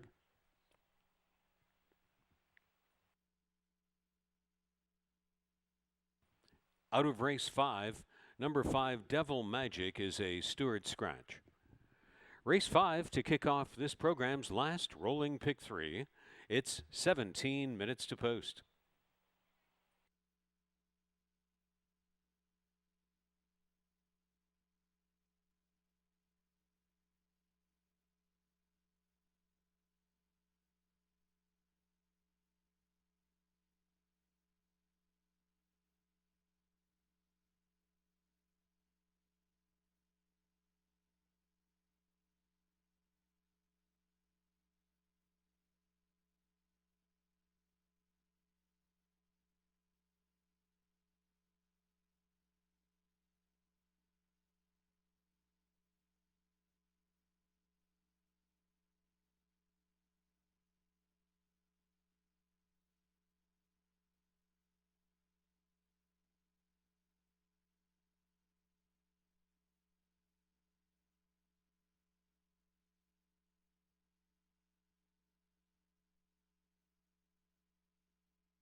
Race 5, we have a claiming event for colts and geldings. They'll be going 6.5 furlongs over the dirt.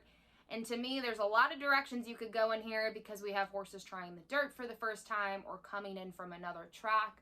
I'm going to land on one of those shippers. That's the 3 High Rolling Dude, who's exiting some races down at Tampa Bay Downs this winter and spring. And his most recent performance is eye-catching. He was second, beaten by a nose. And in that race, they were going 1:40. He was shuffled towards the back early on. He tracked in last and then slowly made his way to the front and surged late to just miss in there. Had a nice Beyer speed figure, and kind of looking at the races that he, raced in down there in the competition, those races at Tampa are tough. You can kind of see the winners have come back to perform nicely, some of the runner-up and third place finishers. So I'm showing you that he's been facing some decent competition that has found success later.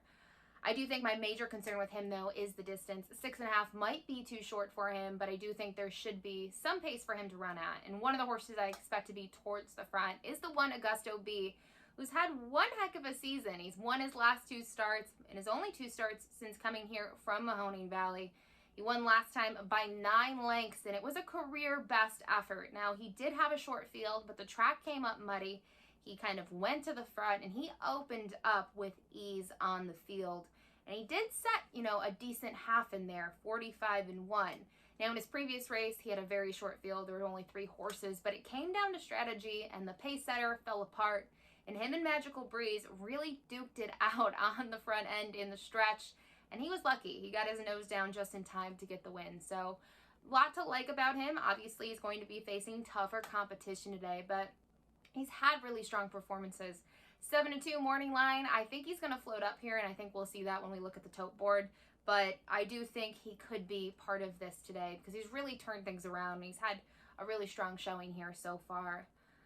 Finally, looking at the others, I thought Mr. Chang, Marriage Counselor were logicals, but I'm going to give a chance to the 4, Tashina, who is yet to try the dirt course in general in his career, but he's exiting a turf event where he was well beaten. He only beat 1 horse in a 12-horse race, but he's taking a drop in class. And if you go back to his races in 2019, he had some nice performances when he picked up his 2nd and his 3rd lifetime wins. Now, with all that said, to me, the one thing that really stands out are his breezes over the training track up at Woodbine. I mean, he's been very consistent, especially in those last 2, 48-3 and 48-3. Those are sharp times. And Preston Ferris, he shipped 1 horse down here so far this season. He's won, but last year he did something similar. He had a horse named Sniper, brought him down here. Well, he won in every start here, and he really took to the dirt. Was our 2019 Horse of the Year. So I'm not saying Tashina's going to be our Horse of the Year, but kind of Preston has done a good job of kind of gauging when his horses want to change surfaces, and he makes sure that he ships them down here to try them out. So I'm expecting a decent performance from him today, and it'll be exciting to see him first time on the dirt.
They're moving into the walking ring for race 5.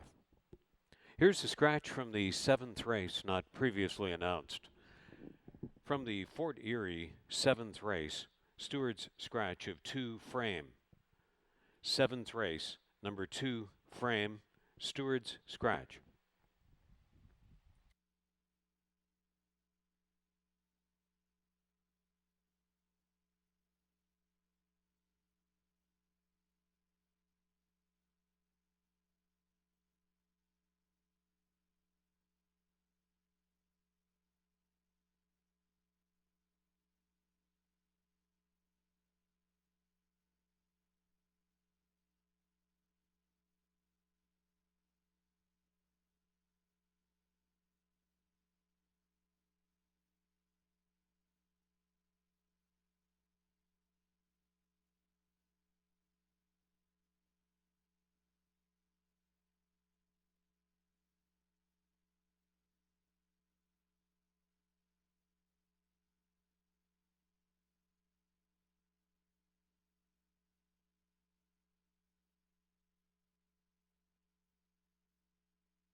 Riders up for race 5. They're on their way to the track.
It's Augusto B leading the race 5 post parade, campaigning for Sharon Chicato, Melanie Pinto for the ride.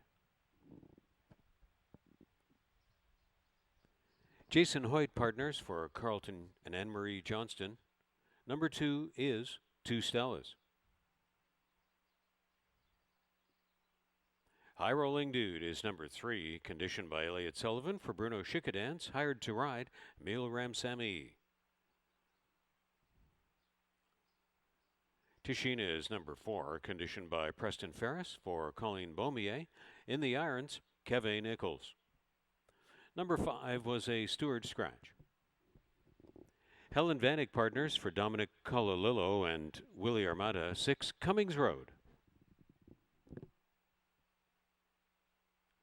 Mr. Chang is number 7, trained by Ken Albu for Sam Pissarro, hired to ride Pierre Mailhot. Marriage Counselor completes the field, conditioned by Dale DeRusso for Jim Schleyer. In the irons, Kirk Johnson.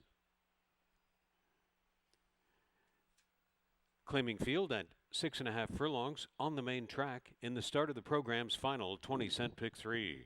There's Superfecta, rolling double with Trifecta, Exacta, win place and show wagers on race 5, coming right up from Fort Erie.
Riders under instruction to take their horses back to the gate for race 5.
The race 5 field has reached the gate.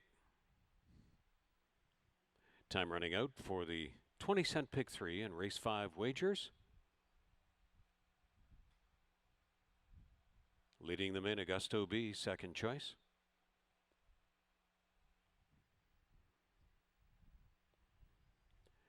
Favored High Rolling Dude.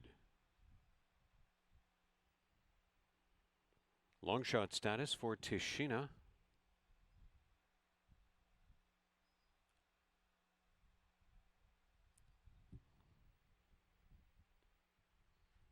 Cummings Road offered at 5 to 1.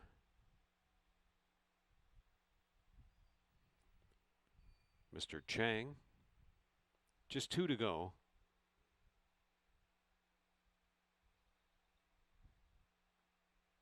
Marriage Counselor waiting on stall 2. 2 Stellas.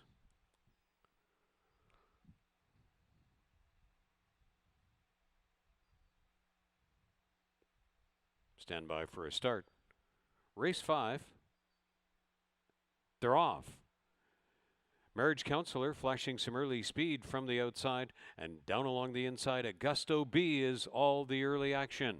That's Augusto B making the most of the post 1 draw luck to lead him along the backstretch. Mr. Chang tracking well second on the flank of 2 Stella's. Marriage Counselor on the outside is fourth. Running out third from last is Tashina ahead of Cummings Road, and High Rolling Dude is widest of all. Augusto B says, catch me if you can. 2 Stella's has run through. Mr. Chang has been in hot pursuit since the get-go. Marriage Counselor moving up on the outside, so is High Rolling Dude, and then it's back to Cummings Road and Tashina to the rear of the field. On the bend, Augusto B and Mr. Chang. After a 22-4 first split, it's Augusto B and Mr. Chang. Marriage Counselor on the outside. Readying to look a little wider maybe is High Rolling Dude, and they move to the top of the stretch. The target all the way has been Augusto B.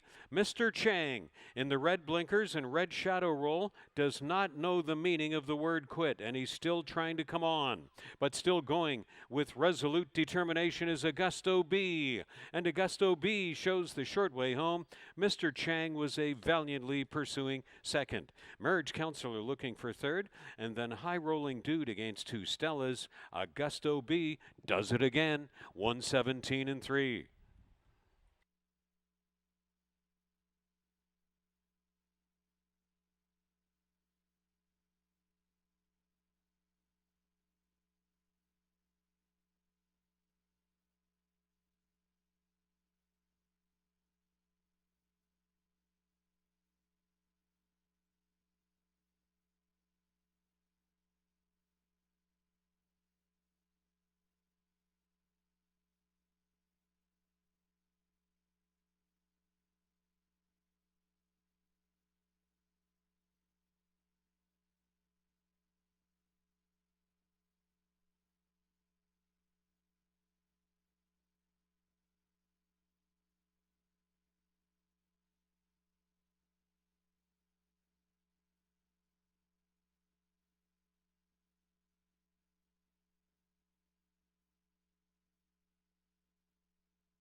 Recapping the fifth, 22-4, 45-4, 3 quarters, 110-4. The 6.5 furlongs, 117-3. Augusto B. 1783 posted unofficial.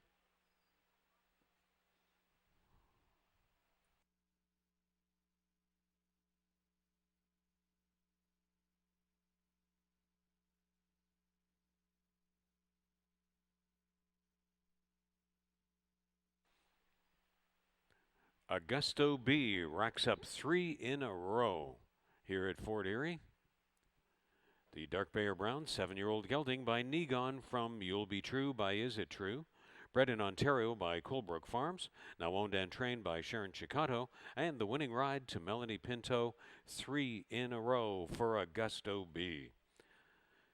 That's 6.5 furlongs in 117-3 when posted official.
Here are the payoff prices from race 5. In victory, Augusto B, $7.20, $4.10, and $2.80. Mr. Chang, $7 and $4.40.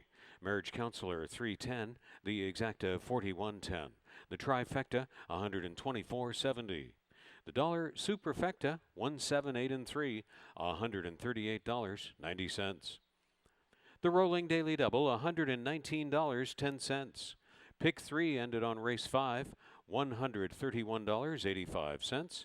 And the early Pick 4, $968.40.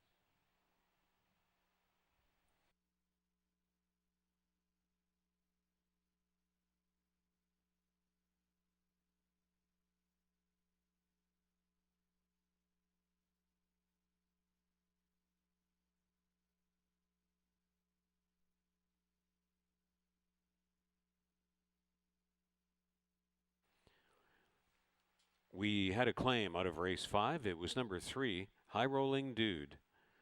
Claimed for $6,250 by Karina Schock, going to new trainer Daryl Ezra. Karina Schock claims 3, High Rolling Dude, out of race 5 for $6,250.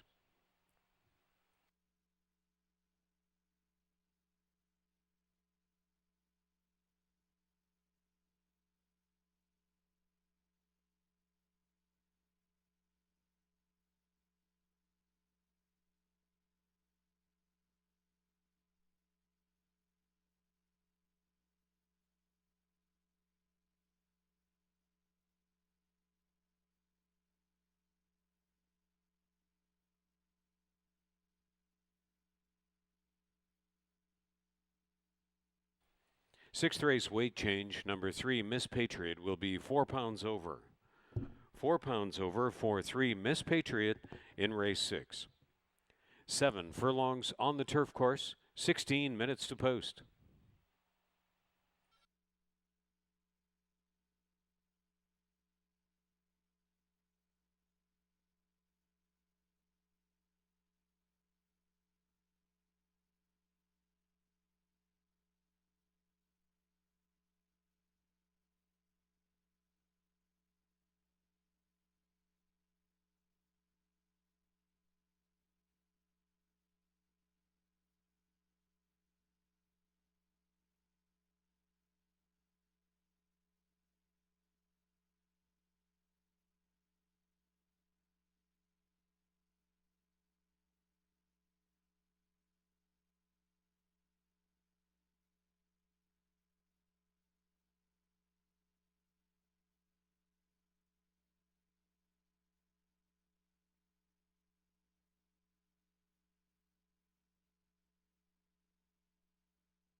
Race 6 is our second and final turf race of the day, an allowance event for fillies and mares. Non-winners of 2 lifetime.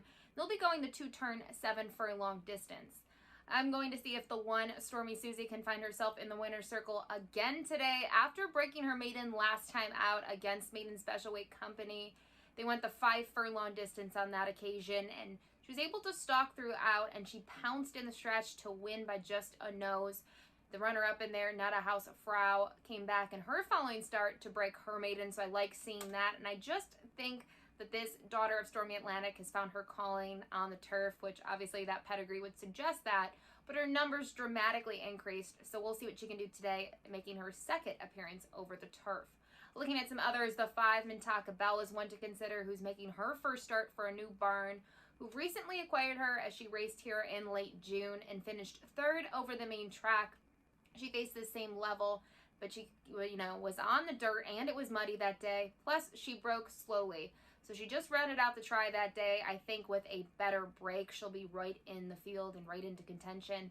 But I do think maybe the turf will be to her liking. Now, she does have 1 turf start, but it was at Tampa, so I'm going to draw a line through it.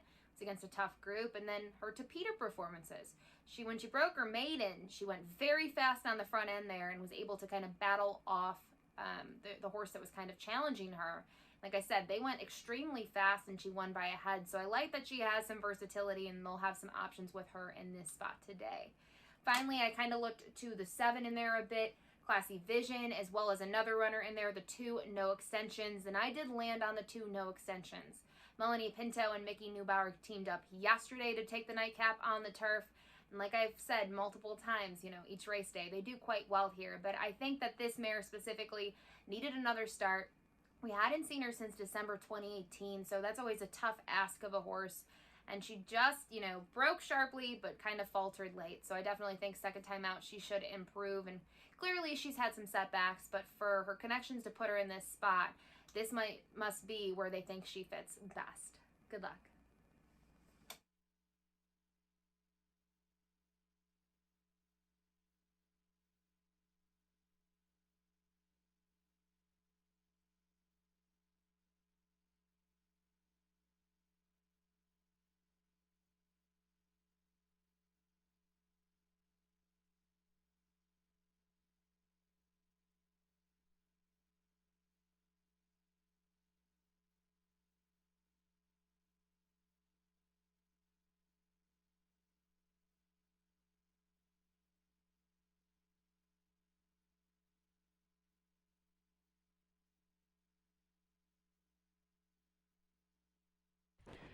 Here now are the confirmed rider changes in the 6th and 7th races. In the 6th race, 3 Miss Patriot make the jockey Larry Munoz. 6th race, 3 Miss Patriot, late rider change to Larry Munoz. In the 7th race, 7 Wall Street Wolf make the jockey Kirk Johnson.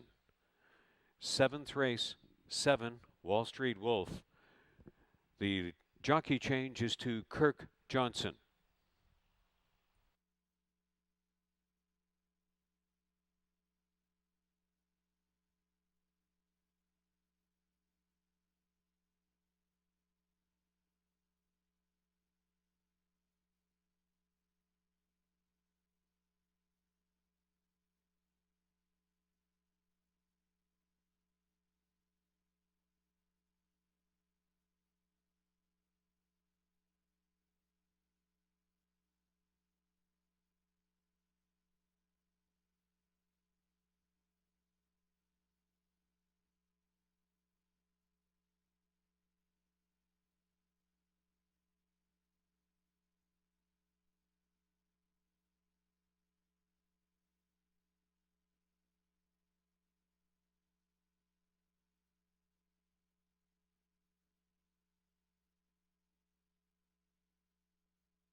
Riders going up for the 6th race. They're on their way to the track.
Stormy Susie on the track for the 6th race. Kirk Johnson riding, trained by Julie Mathis for Pier 1 Stable.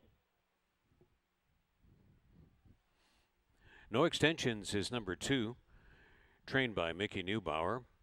The ride to Melanie Pinto for owner Charles Fipke. Miss Patriot is number 3, lay rider change to Larry Munoz, trained by Joe Humber for Robert Elkins. Larry Munoz, late rider change on 3, Miss Patriot. New York Mint is number 4, campaigns for Michael Bennett with Juan Crawford.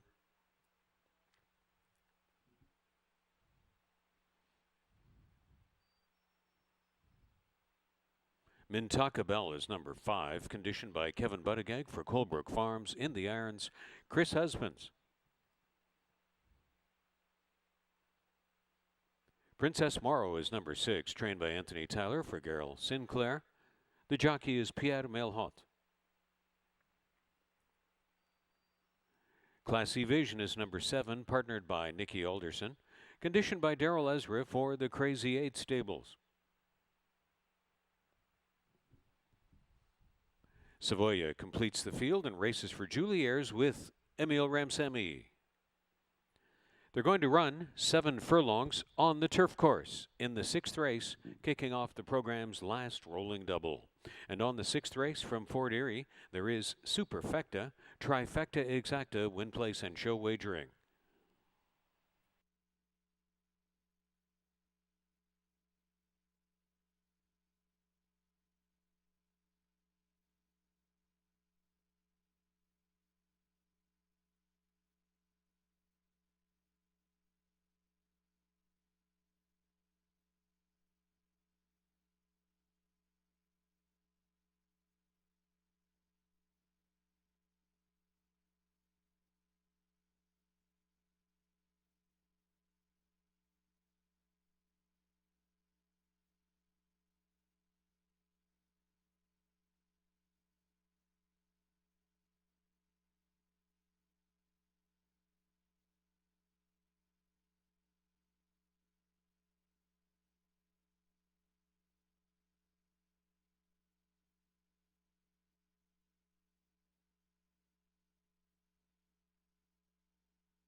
Starting gate takes position on the turf course at the 7 furlong point.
And the complete field has made their way onto the turf course. Not much wagering time remaining for the 6th race.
Riders requested to bring them forward, and they're beginning to load. 2-1 Respect. Stormy Susie stepped in well.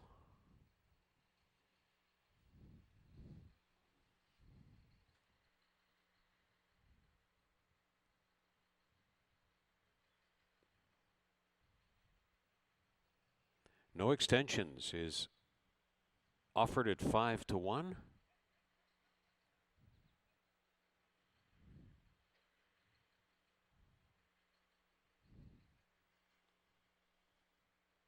Long shot miss, Patriot.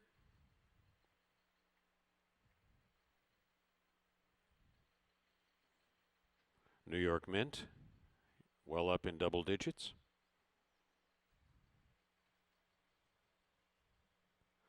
Two to one co-favoritism on Mintaka Bell. Just 3 to go. Princess Morrow.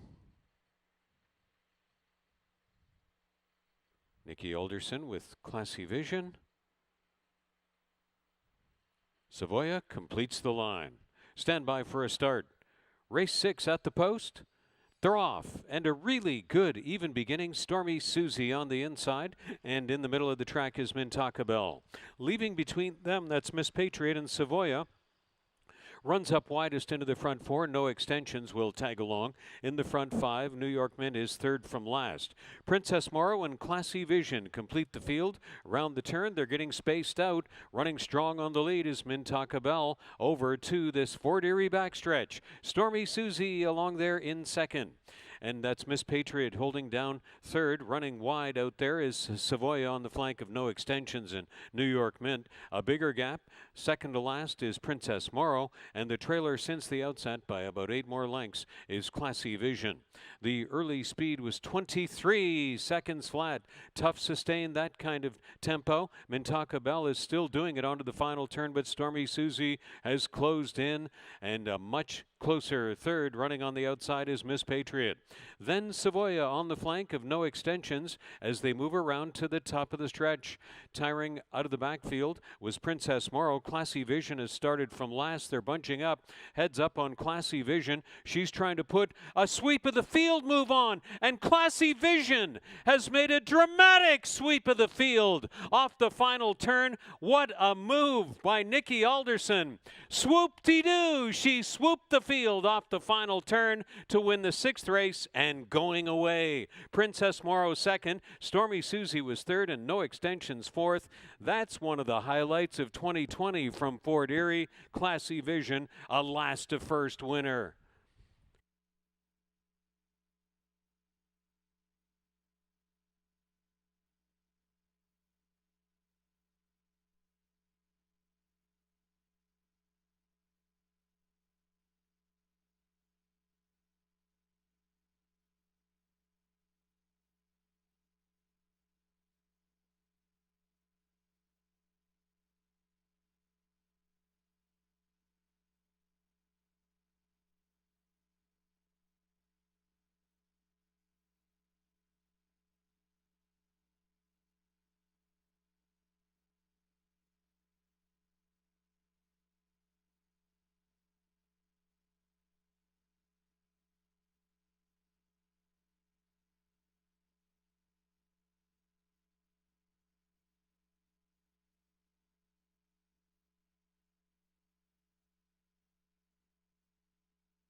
The race 6 review, 23 seconds, 46 and 4, 3/4 and 114.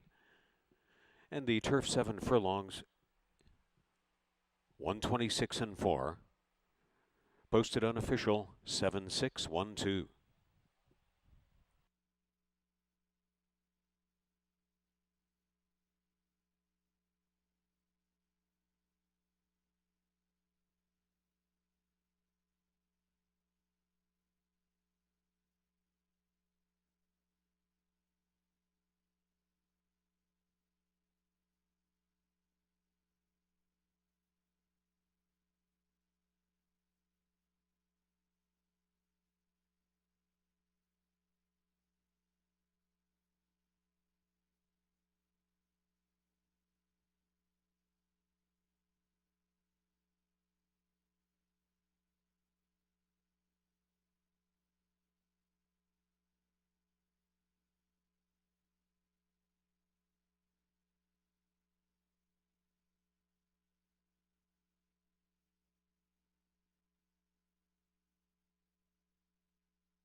Returning to the victory photograph is number 7, Classy Vision. The dark bay or brown 4-year-old filly.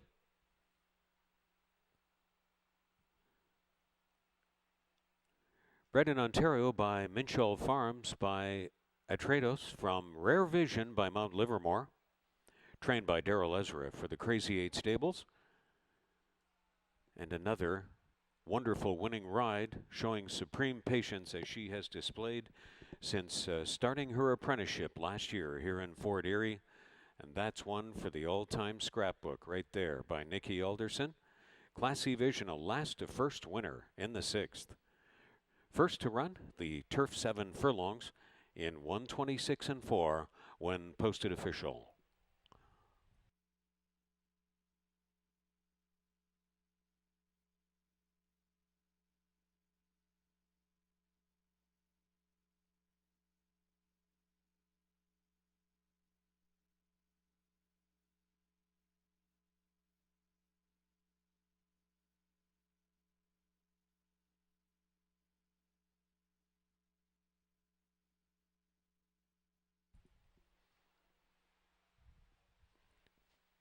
And in victory, Class C Vision, $10.90, $5.20, and $3 across. Princess Morrow, $13.30 to place, $5 to show. Stormy Susie, $2.80 to show, the exacta $103.30. The trifecta, $376.70. The dollar superfecta, 761 and 2, $1,698 even. The rolling daily double, 44.10, and the pick 3 ended on the 6th race, $465.40.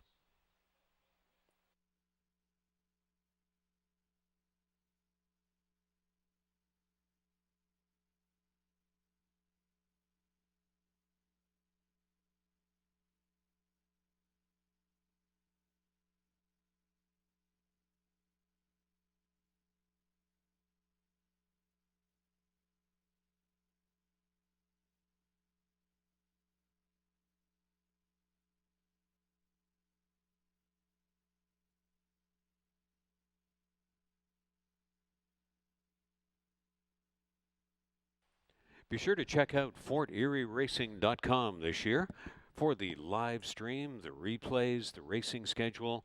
Under the betting tab, you can access Ashley Mayhew's terrific free daily tip sheet, and it's all now in high definition. Watch us live in HD. We are FortErieRacing.com. That's FortErieRacing.com.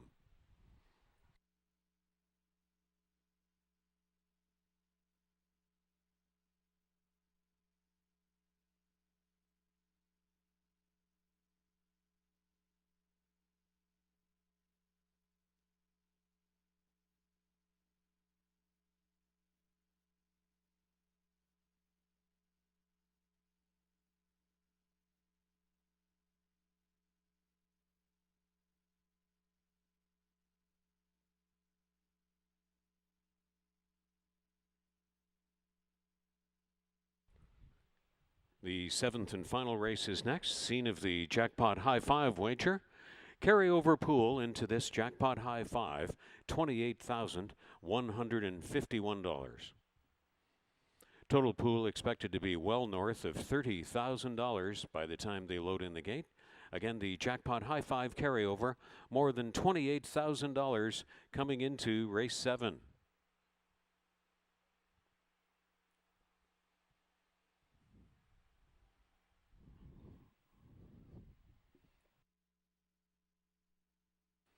Here are the 7th race changes.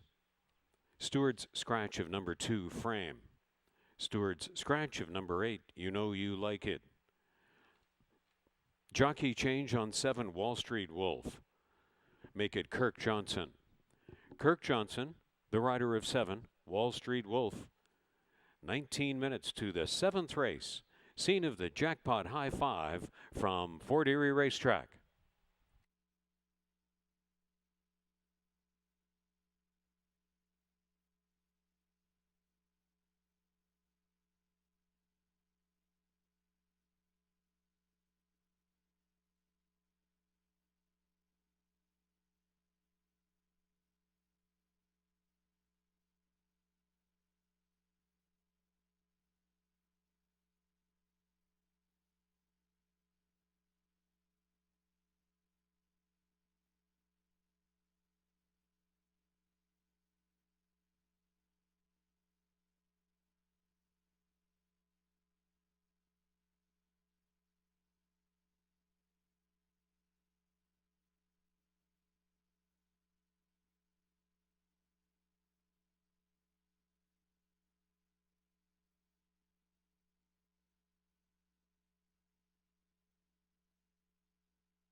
We wrap up another day of racing here in race 7, a claiming event for colts and geldings, and they'll be going 5 furlongs over the main track in for a tag of 62.50. And I do think Awesome 5, the one, is going to get the job done today. He's exiting a second place finish in that 4.5 furlong event at this level. And he was just second best. I mean, the pace setter, Big Band Benny, shook clear and was able to prevail in the end. I think, going 5 furlongs, that should help him, but there should be enough pace in here. And if not, he's been able to be forwardly placed and win. He's a very consistent gelding. You can see that from his record last year. He was 9 for 10 in the money, so obviously a lot to like about him in his second start here today at Fort Erie.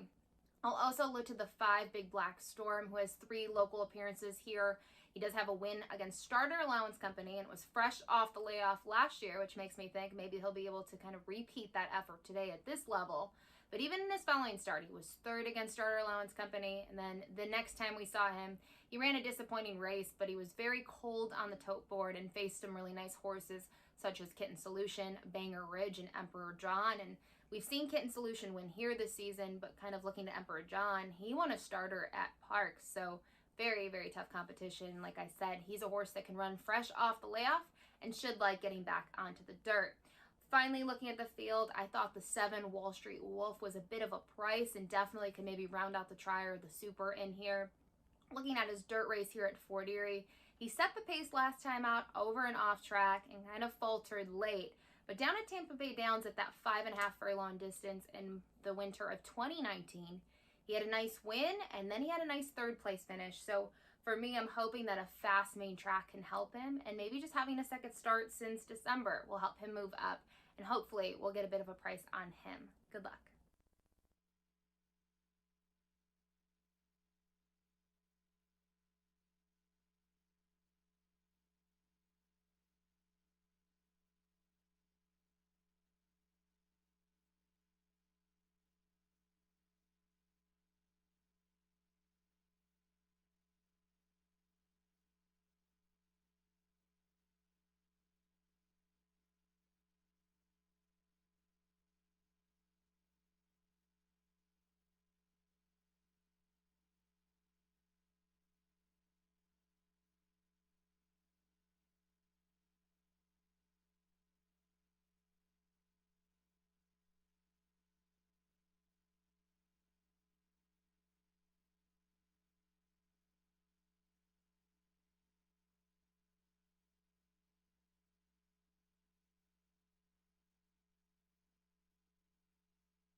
Horses are on their way out for the 7th race.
It's Awesome 5 leading the 7th race post parade in Fort Erie, campaigning for Scott Fairley, and the ride to Michelle Rainford.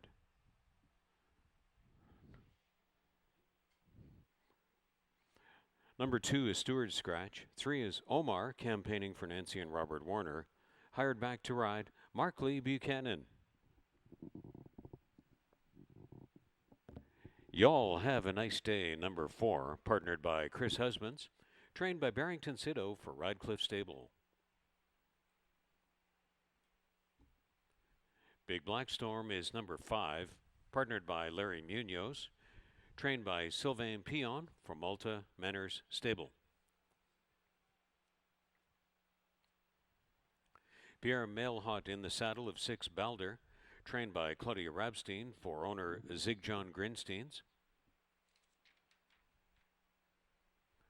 Wall Street Wolf 7 had a late rider change to Kirk Johnson, trained by Julie Mathis for Joey G Stable. Kirk Johnson riding 7, Wall Street Wolf. Number 8 is Stewart Scratch. 9 is Zapata Sky, partnered by Nikki Alderson for owner and trainer Michael Johns. 5 furlongs on the main track.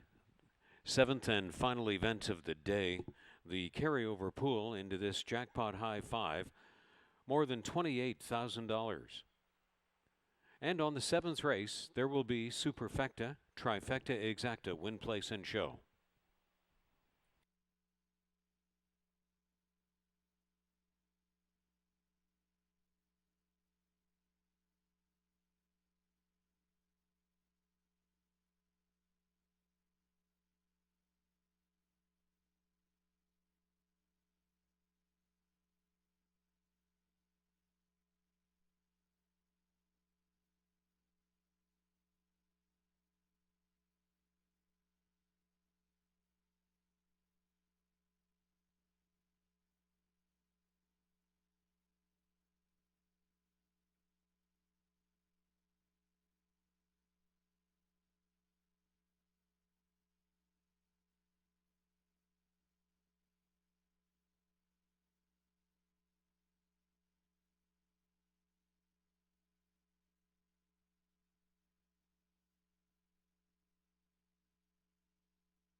Starting gate is in position for the 7th race.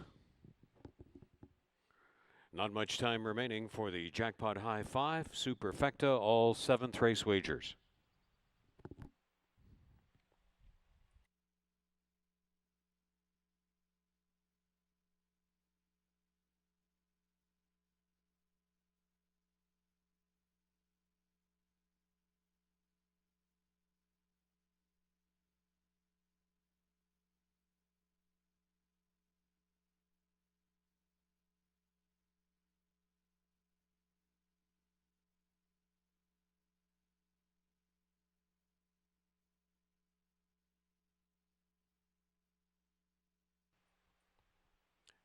Riders now requested to bring their horses to the gate. Wagering time running out for the 7th. Last call now.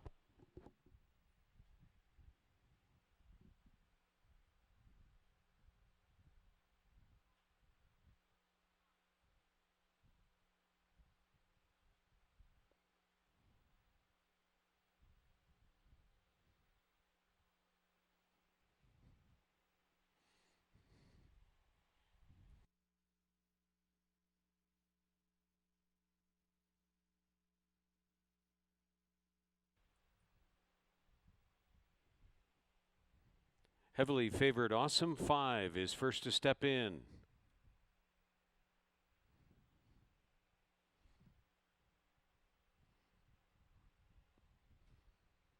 Veteran Omar next.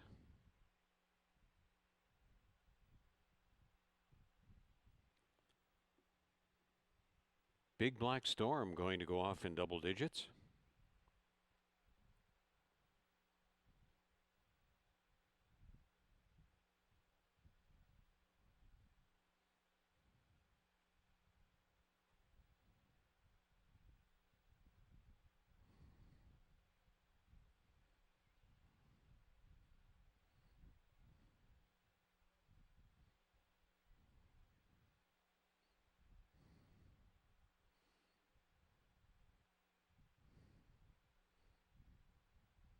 Belder's going to be a long shot this day. So is Wall Street Wolf. Zapata Sky.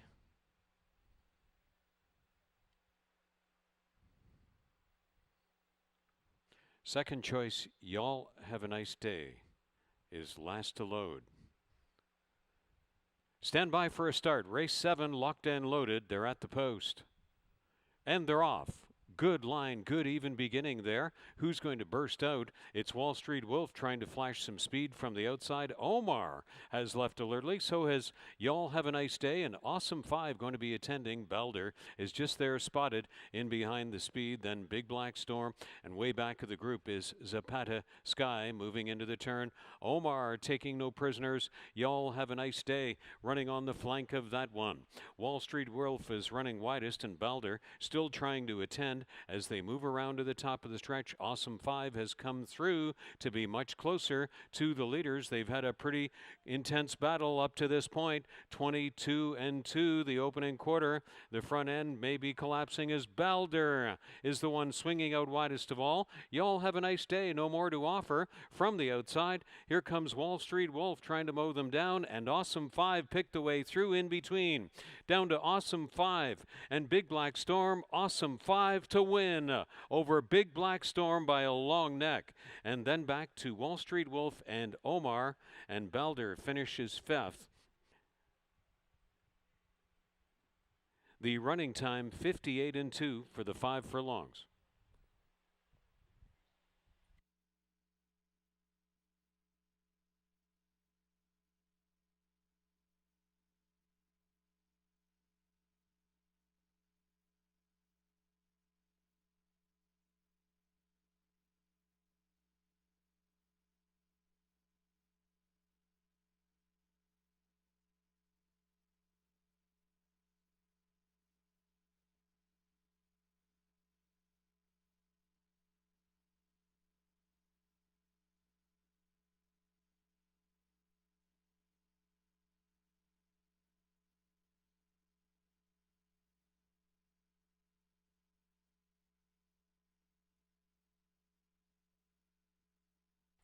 The 7th race review, 22 and 2, 46 and 1, and the 5 furlongs in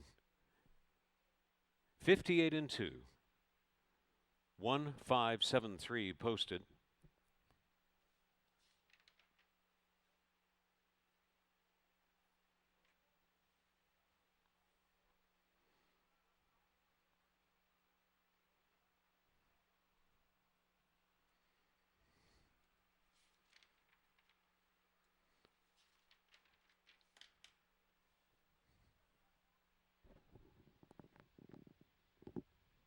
Awesome 5 is back for the victory photograph. In the end, a prevailing favorite from the 7th race. The Chestnut 7-year-old gelding by Awesome, of course, from Rich Rubies by Western Bordera. Bred in Florida by Brady Randolph and Randolph Stable. Owned and trained by Scott Fairley. And the winning ride under perfect execution by Michelle Rainford. First win in 2 starts this year. 4-5 prevailing favorite in the finale in Fort Erie. Awesome 5. Stand by for the official and the jackpot high 5 details.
Completing the jackpot high 5 was number 6, Balder. So it comes back 15736. We have a carryover to next Monday, more than $32,000. Now the complete payoffs from the 7th race. Awesome 5 is 4-5 favorite, $390 on the win ticket, $270 and $210 across. Big Black Storm, $670 and $540. Wall Street Wolf, $690 to show. The Exacta, $28.30. The Trifecta, $204.40. The Dollar Superfecta, $446.40.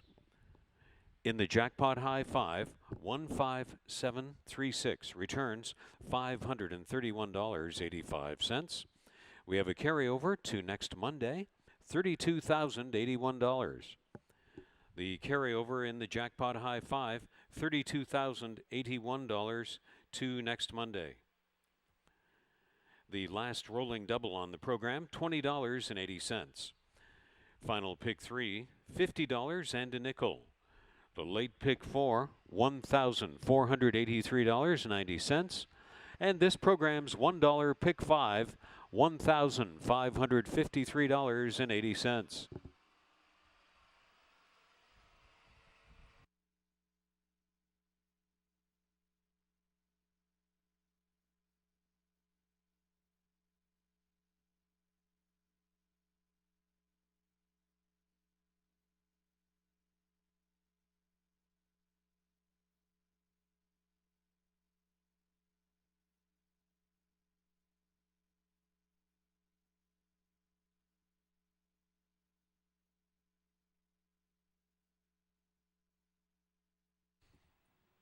The jackpot high 5 carryover to the final race next Monday, July 13th, more than $32,000.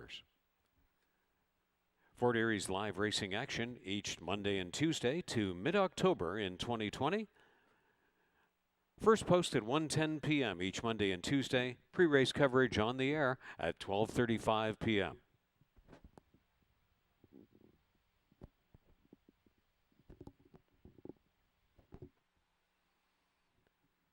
Join for free today at HPIBet.com and begin to receive the HPI Bet Rewards program while watching up to 4 tracks at the same time. You can wager on almost 500 tracks from around the world, and HPIBet.com gives you the ability to wager online or on site at any time. You'll get $100 when you bet $100. Have a look and join for free today at HPIBet.com.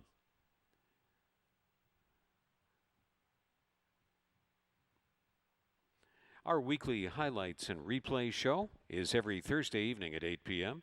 on Your TV Niagara, Channel 700 on the local Cogeco system in Fort Erie, Niagara Falls, and the Niagara region.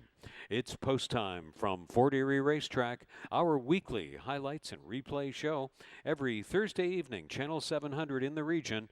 Post time from Fort Erie Racetrack only on Your TV Niagara. For our live stream, the replays, racing schedule, the Ashley Mayu tip sheet, and much more, and now in high definition. Check us out at FortErieRacing.com.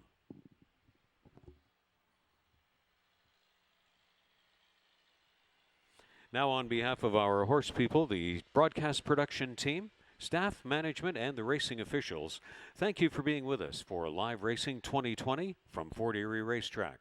We'll be resuming live action next Monday and Tuesday, July 13th and 14th, with post time at 1:10 p.m. and a jackpot high five carryover of more than $32,000 into the final race next Monday.